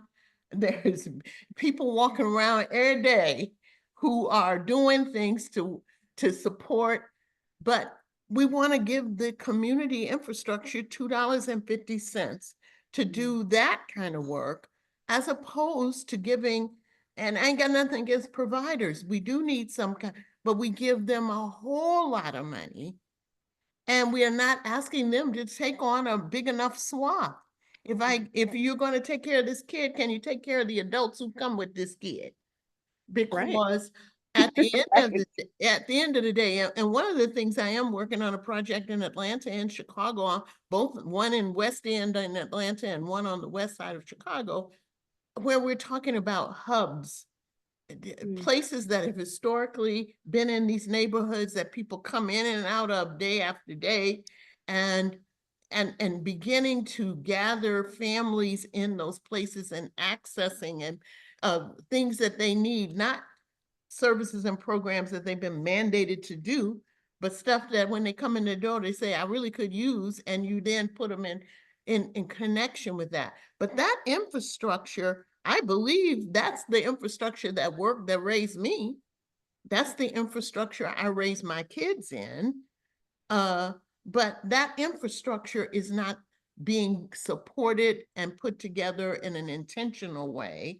And we know that works. That works because it worked for generations. But it is not something that we're holding our public policy environment accountable for doing. And, you know, and that partnership, you can't do it without, because then if you do that, you have to convince the jurisdiction that you shouldn't be coming for these babies here, because we got them, right?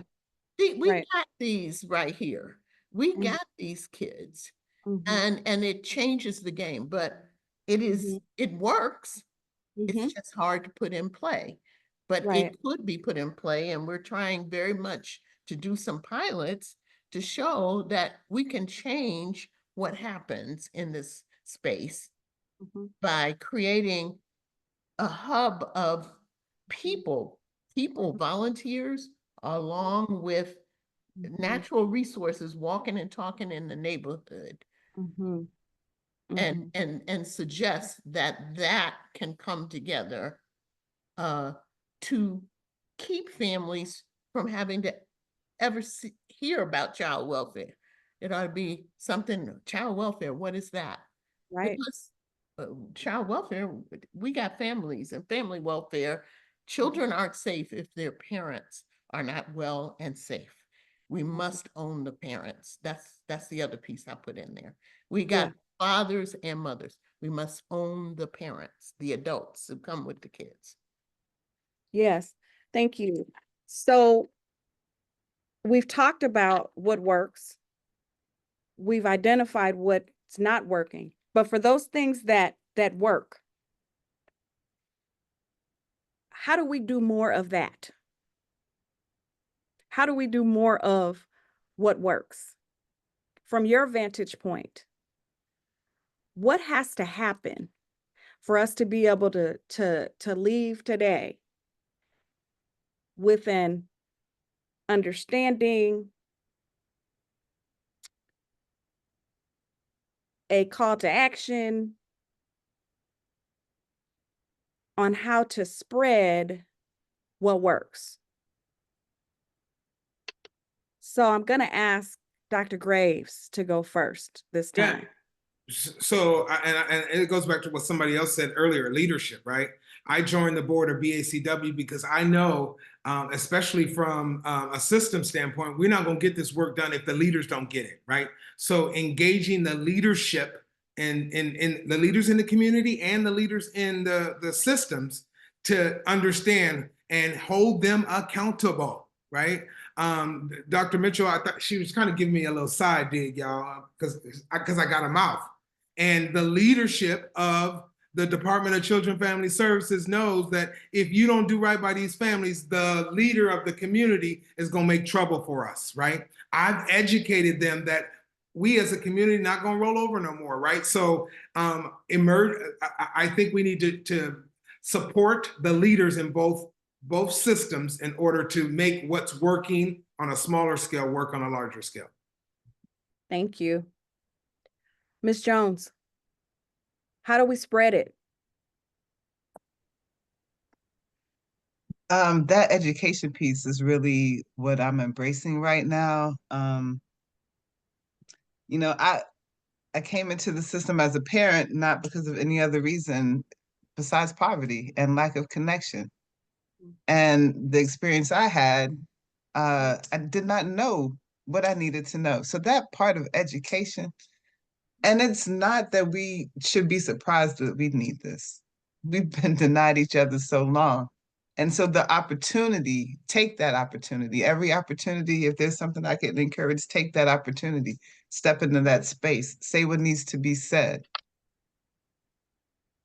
Say what needs to be said. Say what needs to be said. Dr. Mines, spread.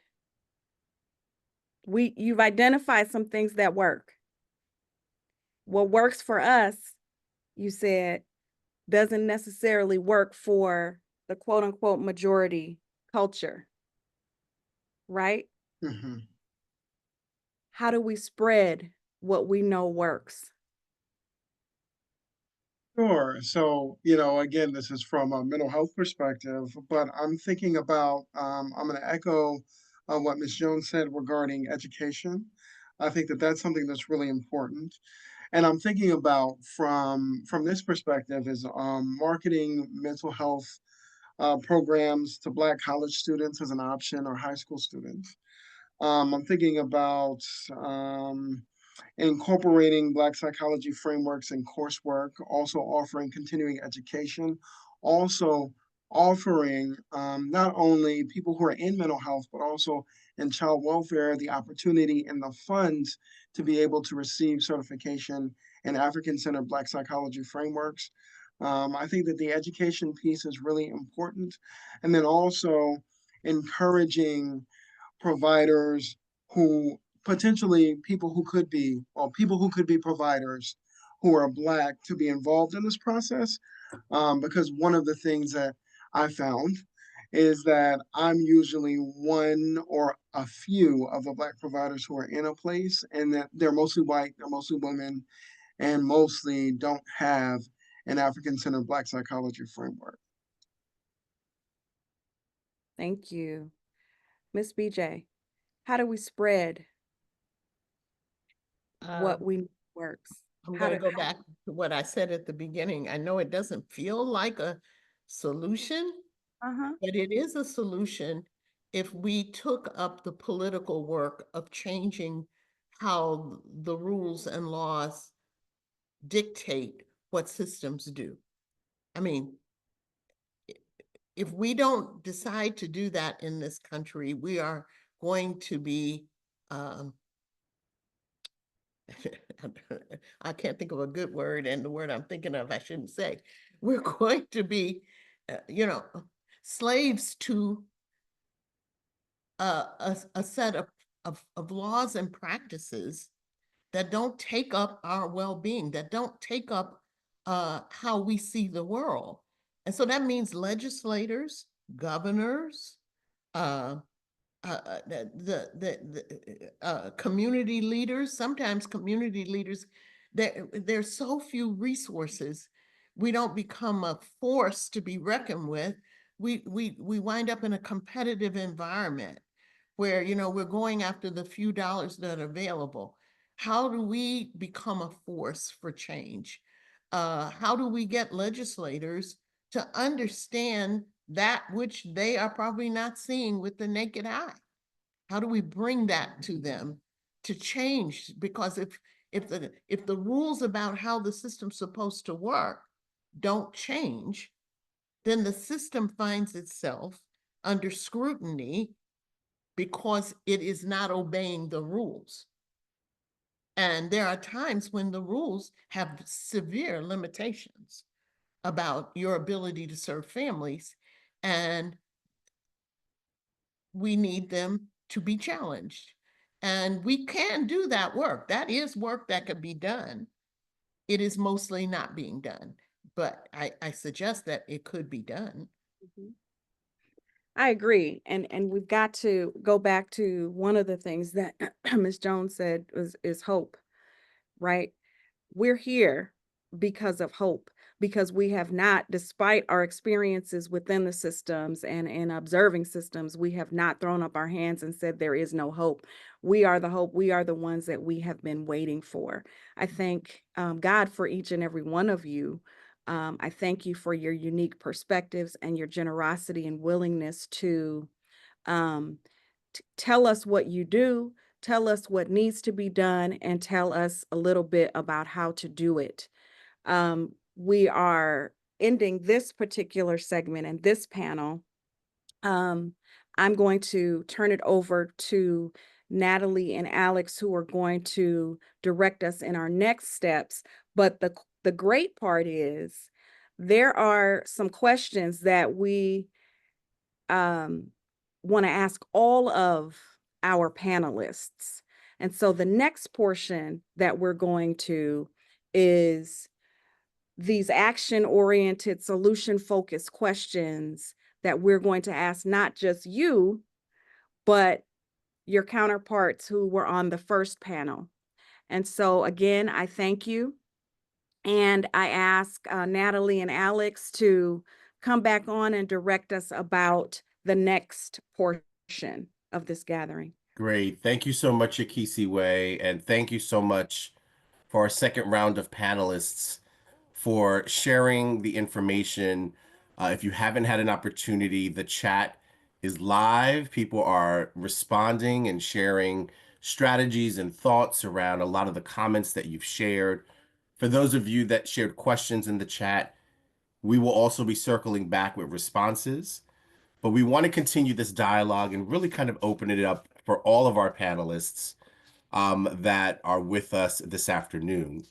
And the first question that we have is, Considering the longstanding inequities in child welfare systems, what specific policies or practices could be implemented to better address the unique challenges faced by African American children and families?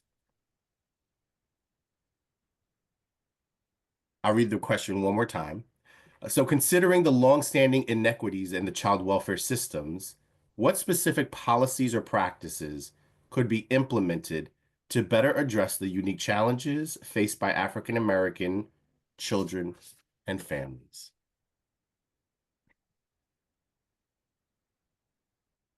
So I'll just pop in, and for me,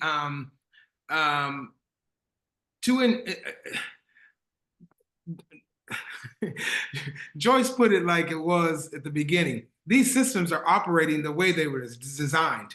And so in order to do something different, we have to do something different. And it goes back to what I was talking about in creating such a strong enough community that we challenge the system, right? We have to be able to challenge a system that detains a child because of being poor. We have to be able to say, no, no, no, no, no, where's the nexus to safety? And if there's no nexus to safety, you give that baby back to them parents. And we as a community will fill the void of where that spot was. I think that's where, I think that's where the challenge that's missing is we don't have a mechanism put in place so that they don't automatically get to take our children. Ms. Joyce, I see you unmuted. You go ahead, because yeah, go ahead. Well, I mean, one of the things that I really wanted to say is that the policies that we have in place are often racialized, in that you can disaggregate the outcomes associated with policy and see who benefits and who is burdened by those policies. And so, so a policy should also be to review existing policy through a racial equity lens, right? Because oftentimes there's an assumption that people are using the policy in an equitable way until you delve deeper into it, and then you see how racialized policy is. And so, using data, I think is really, really important too. So, I mean, we moved early on in Texas to say we will disaggregate all of our data by race and ethnicity. We will not assume that the outcomes or the programs and services that we have in place is benefiting everyone in an equitable or equal way, right? So using that, and then how are we preparing our staff to go into these communities?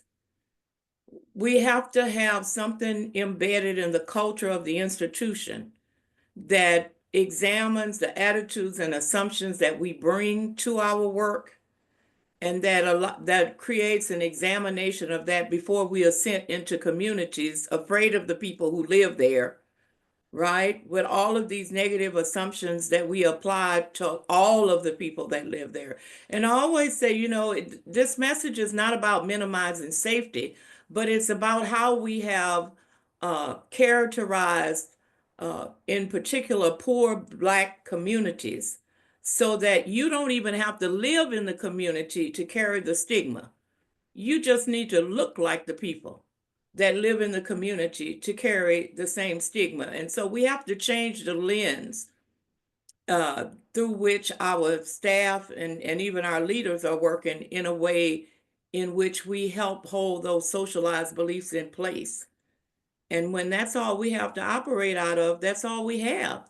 And so we need to examine the application of current policy and how it's impacting people across race and ethnic lines. And I can guarantee you, I've had workers in some of the states I've worked in, when I say, how do you apply policy around homeless families?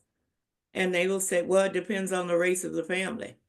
So that's an example of what I'm saying. It's not always that we need new policy. We need to examine how we apply that policy. I would like to encourage more peer support programs. It's a very simple tool And it kind of gets to some of those inequitable conversations. It also gets to, if we want to think even deeper around remunerations or what reparations might look like at the community level, if we are paid to be with each other again, if we are paid in peer support programs and doing that parent education that is well needed and the need is known.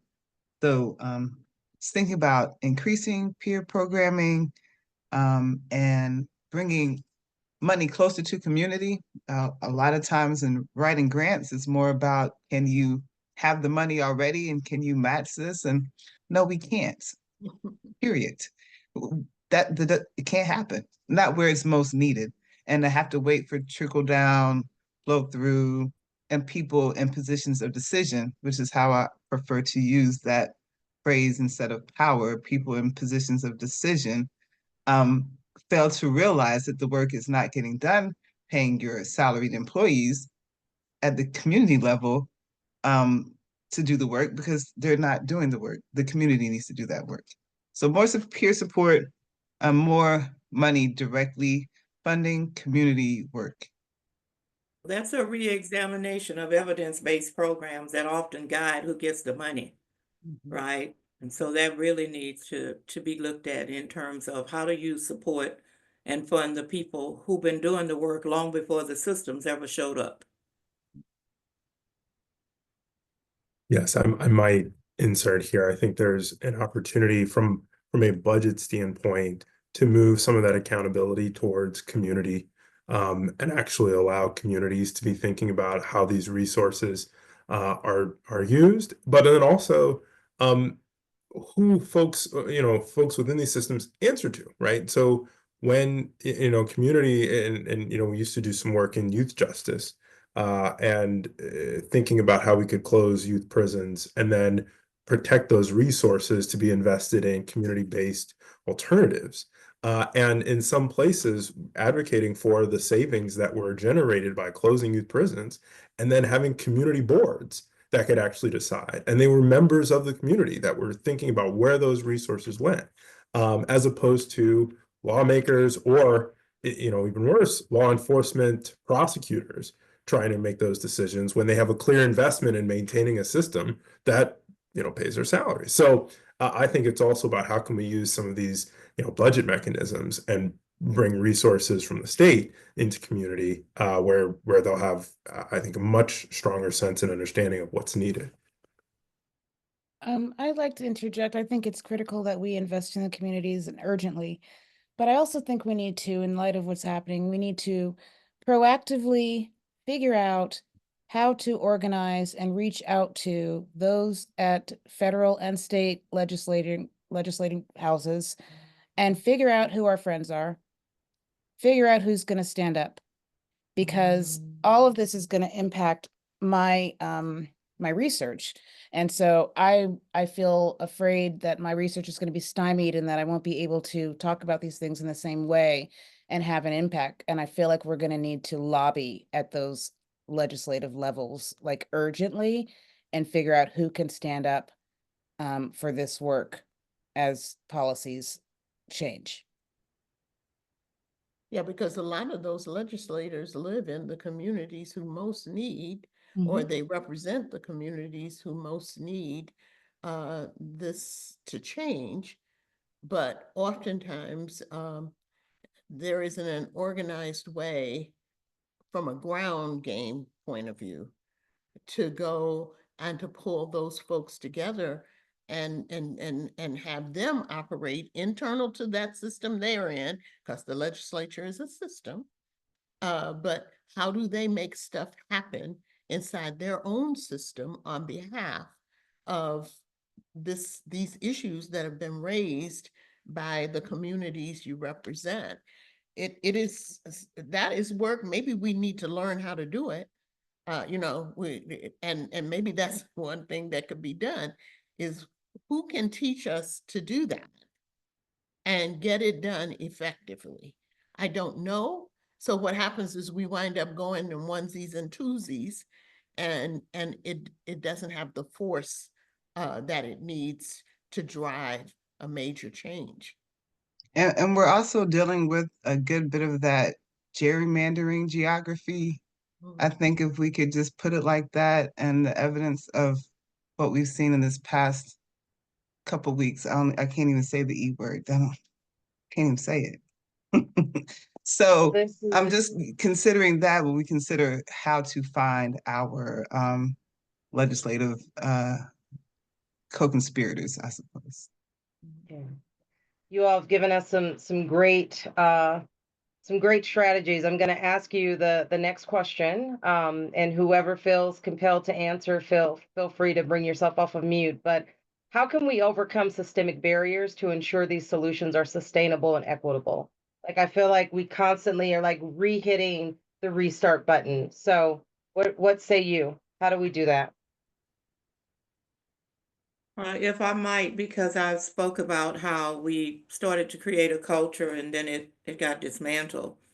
And, you know, at one point, I used to just always question, why is that? What could we have done differently? And those questions still need to be asked. But I also think we need to understand how long racism has been embedded in the very fabric of all of our systems and institutions. And to know that it's going to take some time, and time is triggering to the people on the other end of that. So we have to have some quick wins within whatever it is that we're doing to give hope to people that some change is going to happen. A lot of it is going to have to happen outside, you know, like Ms. Jones was saying. We have to go back and work with communities to regain their power, to do the work, and without the interruption of systems all the time, right? Telling people how they should be doing things. We have to open ourselves up to hearing from the community. And I can tell you from my own experience, when we started asking parents what they needed from us, they could give us answers that we never would have thought of. And it was that type of being willing to hear and listen and invite in and have a seat at the table that created some of the nationally recognized outcomes that have been documented, published, written about, but they don't exist anymore. And so people say, well, why would you still be doing this if? No one can take away the impact we can make right now, even if it doesn't last. No one can take it away from us. And so while we're trying to build sustainability, let's really focus on what we can do right now and the help and the support that creates for our children, youth, and families, that no one can take that away, even when the system reverts back to the old way of doing business. And we just have to keep pushing at those walls and pray that they come down in our lifetime.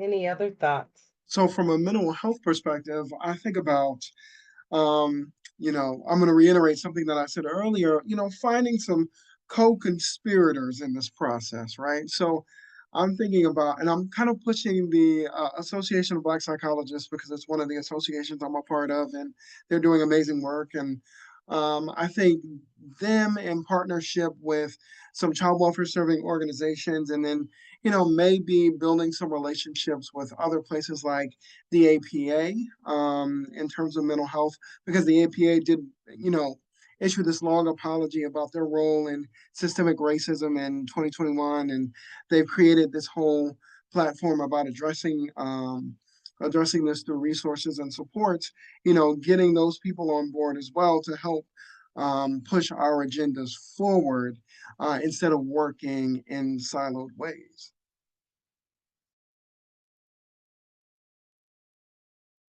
I do think too that it's possible to be unapologetically focused on African American families and children, and at the same time building coalitions with other people who are experiencing exclusions in the current system, that they're not they don't smell like ours, they don't look like ours, but they are exclusions nonetheless. And And I think to some extent, it's better, the systems depend on us not having coalitions with people who are experiencing similar things on behalf of the same outcome around rightness and fairness and equity and bringing folks to the table. I just think we can be both and we need to be intentional about how we're both and, because historically we worry about, well, to be Black is to be pushed to the back of the line, to the side, and other things go forward.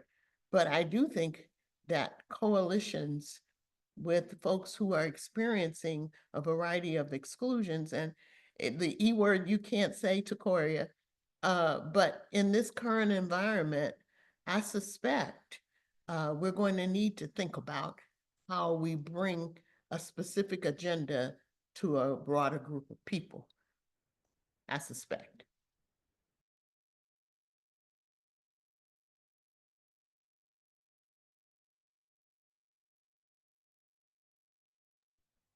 All right, well, Keith, I'm going to throw it over to you next. Absolutely, absolutely. This has been fascinating and just awesome. I thank you all for your participation. I have the third and kind of the final question to this panel. It's a question that many of you all have already talked about a little bit, but BJ, you just talked about it's going to require bringing the, what I call the usual and the unusual suspects to the table to create those allies that we immediately think about, and that some that may be right on the fringe. We never thought of them as having a role and having a part, but that's what we're going to have to do. I think the other thing is that while all of us may be experiencing some level of frustration and with things that have happened recently, let us not forget what our history has already taught us. I mean, about overcoming and about stick-to-itiveness. I really believe that our way forward is going to require the strategies that Harriet Tubman did. It's the Underground Railroad, where we're going to touch and we're going to reach and beyond this choir that is on this call. And that's what it's going to really have to do. That's what it's really going to have to address. So I just want to encourage us to continue to think that it can get done, and that we have to do that together in new and perhaps different ways. Question 3, how can child welfare systems collaborate with African-American communities to co-create policies and practices that build trust, address historical inequities, and ensure cultural, and I'm going to add racial, responsive support for children, families, and communities? And so I'll read that again. How can child welfare systems collaborate with African-American communities to co-create policies and practices that build trust, address historical inequities, and ensure culturally responsive support for their children and their families? And even in that question, there was almost 2 oxymorons: co-create and collaborate.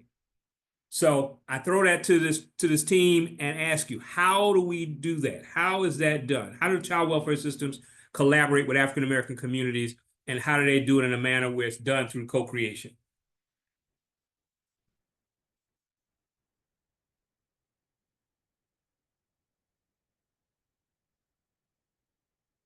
I'd like to defer to Ms. Jones, because I think she can tell us. And I think that's the way we collaborate and create, is that we ask the community, you know, what would it take for you to come to the table with us? What do we need to do to gain your trust? You know, are you willing to sit down with us? And that has to be so genuine, because I've had people say, well, before now, we just come tell you what we thought you wanted to hear.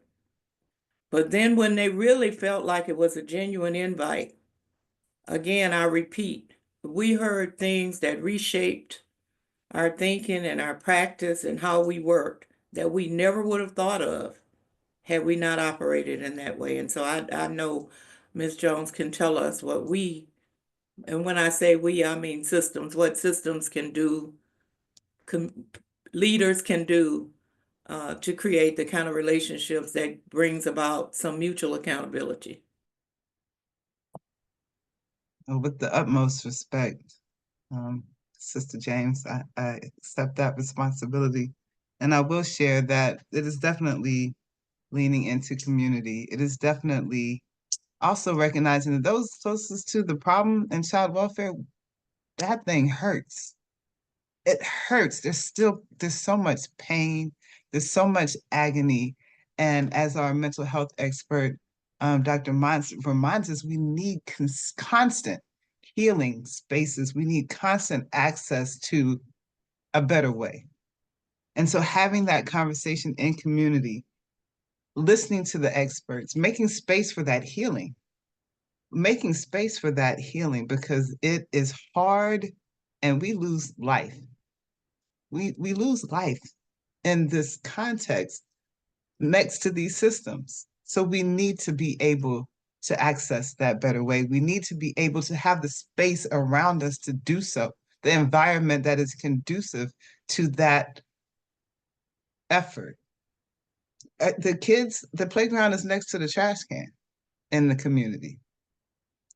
The potholes eat up the street. There's no sidewalks. There's no after-school programs. There's no Big Brother still. That's the 21st century. So the collaboration must come with the recognition that those of us closest to the problem have the solution, and we also have the pain, and we also need the access to the healing. So recognizing that whole piece is what it's going to take. And we can do that, and we're doing that. We have conversations with each other. We encourage peer support programs and cafes where people can just come together and sit and talk. Thank you for that opportunity, Sister James. I will say this too,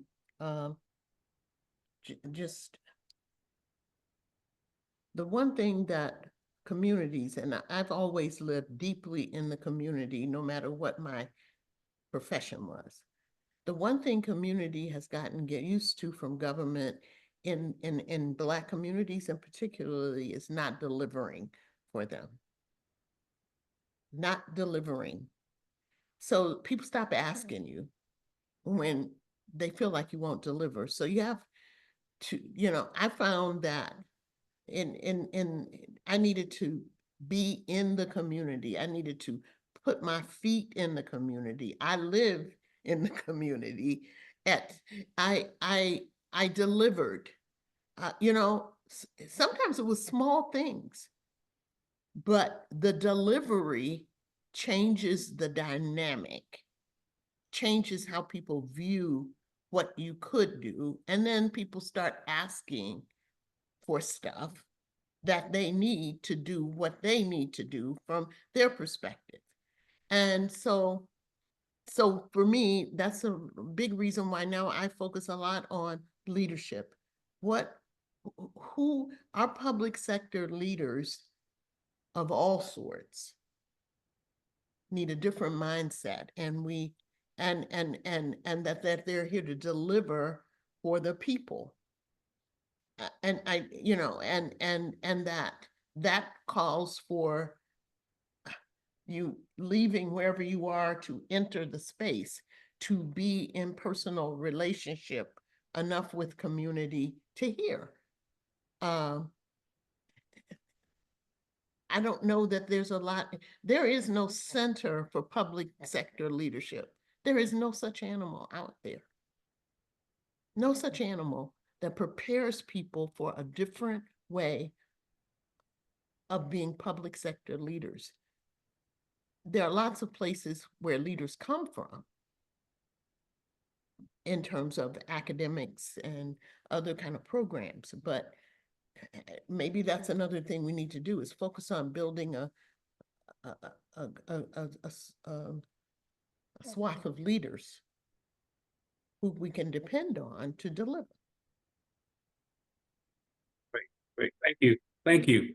I recognize the fact that as we move forward, we must continue to think about how we keep people at the table, bring people to the table, expand the table, have the tables that take place in the communities that are most impacted.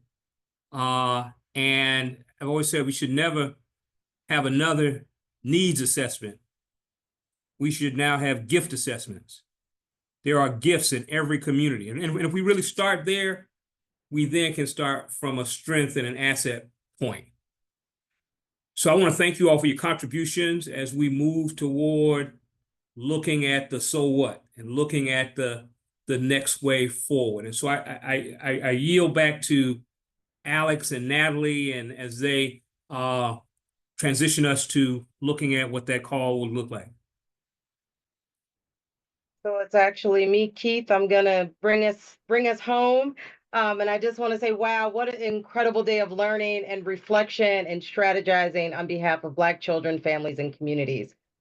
For those of you that have stuck here with us, applaud yourself for sticking through and learning some great things. You know, what I'll tell you is when the planning team first envisioned this convening, we were not sure what to expect, but this outcome has far exceeded our hopes. And your engagement and insight and passions are truly inspiring to us. So as I reflect on our time together, I just want to highlight 4 key takeaways. The first one is that racial equity, a racial equity lens has to be applied to truly understand the systemic impact on Black families and communities. Next, I will say we must use data to influence legislation and policy. Next, we have to redefine what family and child welfare means, right? So we have to stop being so mother-centric and know how to engage fathers because they are often overlooked and not included in the solution. I love that so much because we don't hear that enough. And lastly, I will say our leaders are strategically placed to impact the change that we want to see. So starting with that leadership development that has been mentioned multiple times today. So what I will say is that these takeaways underscore the urgency and the importance of continuing this work. And we all know, like we've all been in this game for a long time. I've been here for 3 decades myself. And so we know that real change doesn't happen in a single moment, but that it is born from sustained effort and collective action. And so I am proud to share that our 4 organizations that are co-hosting today's session, we're fully committed to ensuring this conversation continues. So this is not a one and done, like Keith mentioned earlier, but this is just the beginning of a movement. So you can expect us to come together frequently and perhaps quarterly as a unified community of change makers and thought leaders working to address and dismantle inequities in child welfare. So together we have a capacity to rewrite our cultural legacy. And that's the part that gives me great hope and great excitement. So we can create a future where Black children and families and communities are uplifted and valued and supported. And as a collective, we really do believe that we will. So here is how you can take action today. I saw a participant wonder out loud about how they can like take this information and apply it in real time. I'm gonna give you some call to action, some action steps, some things that you can do. First, I would say advocate for policy change. You can reach out to your legislators or attend public hearings to champion child welfare policies that address systemic inequities affecting African American children and families. Use the knowledge gained here today to drive impactful conversations. We know that y'all can do this. Next, I will say promote community partnerships. Think about how you can collaborate with local organizations or individuals with lived experience, faith-based groups or community leaders. We've done that for you today. We gave you an example in real time on how to do that. And then you can go and think about how to develop culturally responsive programs and resources that support and strengthen African American families. And lastly, we will say implement equity focused practices. And what that means is start looking at, like, truly examine and adapt your own organizational practices to prioritize equity. Conduct equity audits, revise internal policies, and invest in staff training to address implicit bias and improve outcomes for Black children and families. So the power to create sustainable change, it lies in our hands, y'all. So let's not let today's momentum fade. Let's commit to action plan, to partnership, to transformation, because Black children and families deserve nothing less. So as Joyce James reminded us today, when we stop pushing the system, it reverts back. So we must keep pushing. So thank you all for being here. Thank you for your dedication, for your belief in the power of the collective impact, and let's move forward together. So we just wish you all have an amazing day, and thank you so much for spending time with us.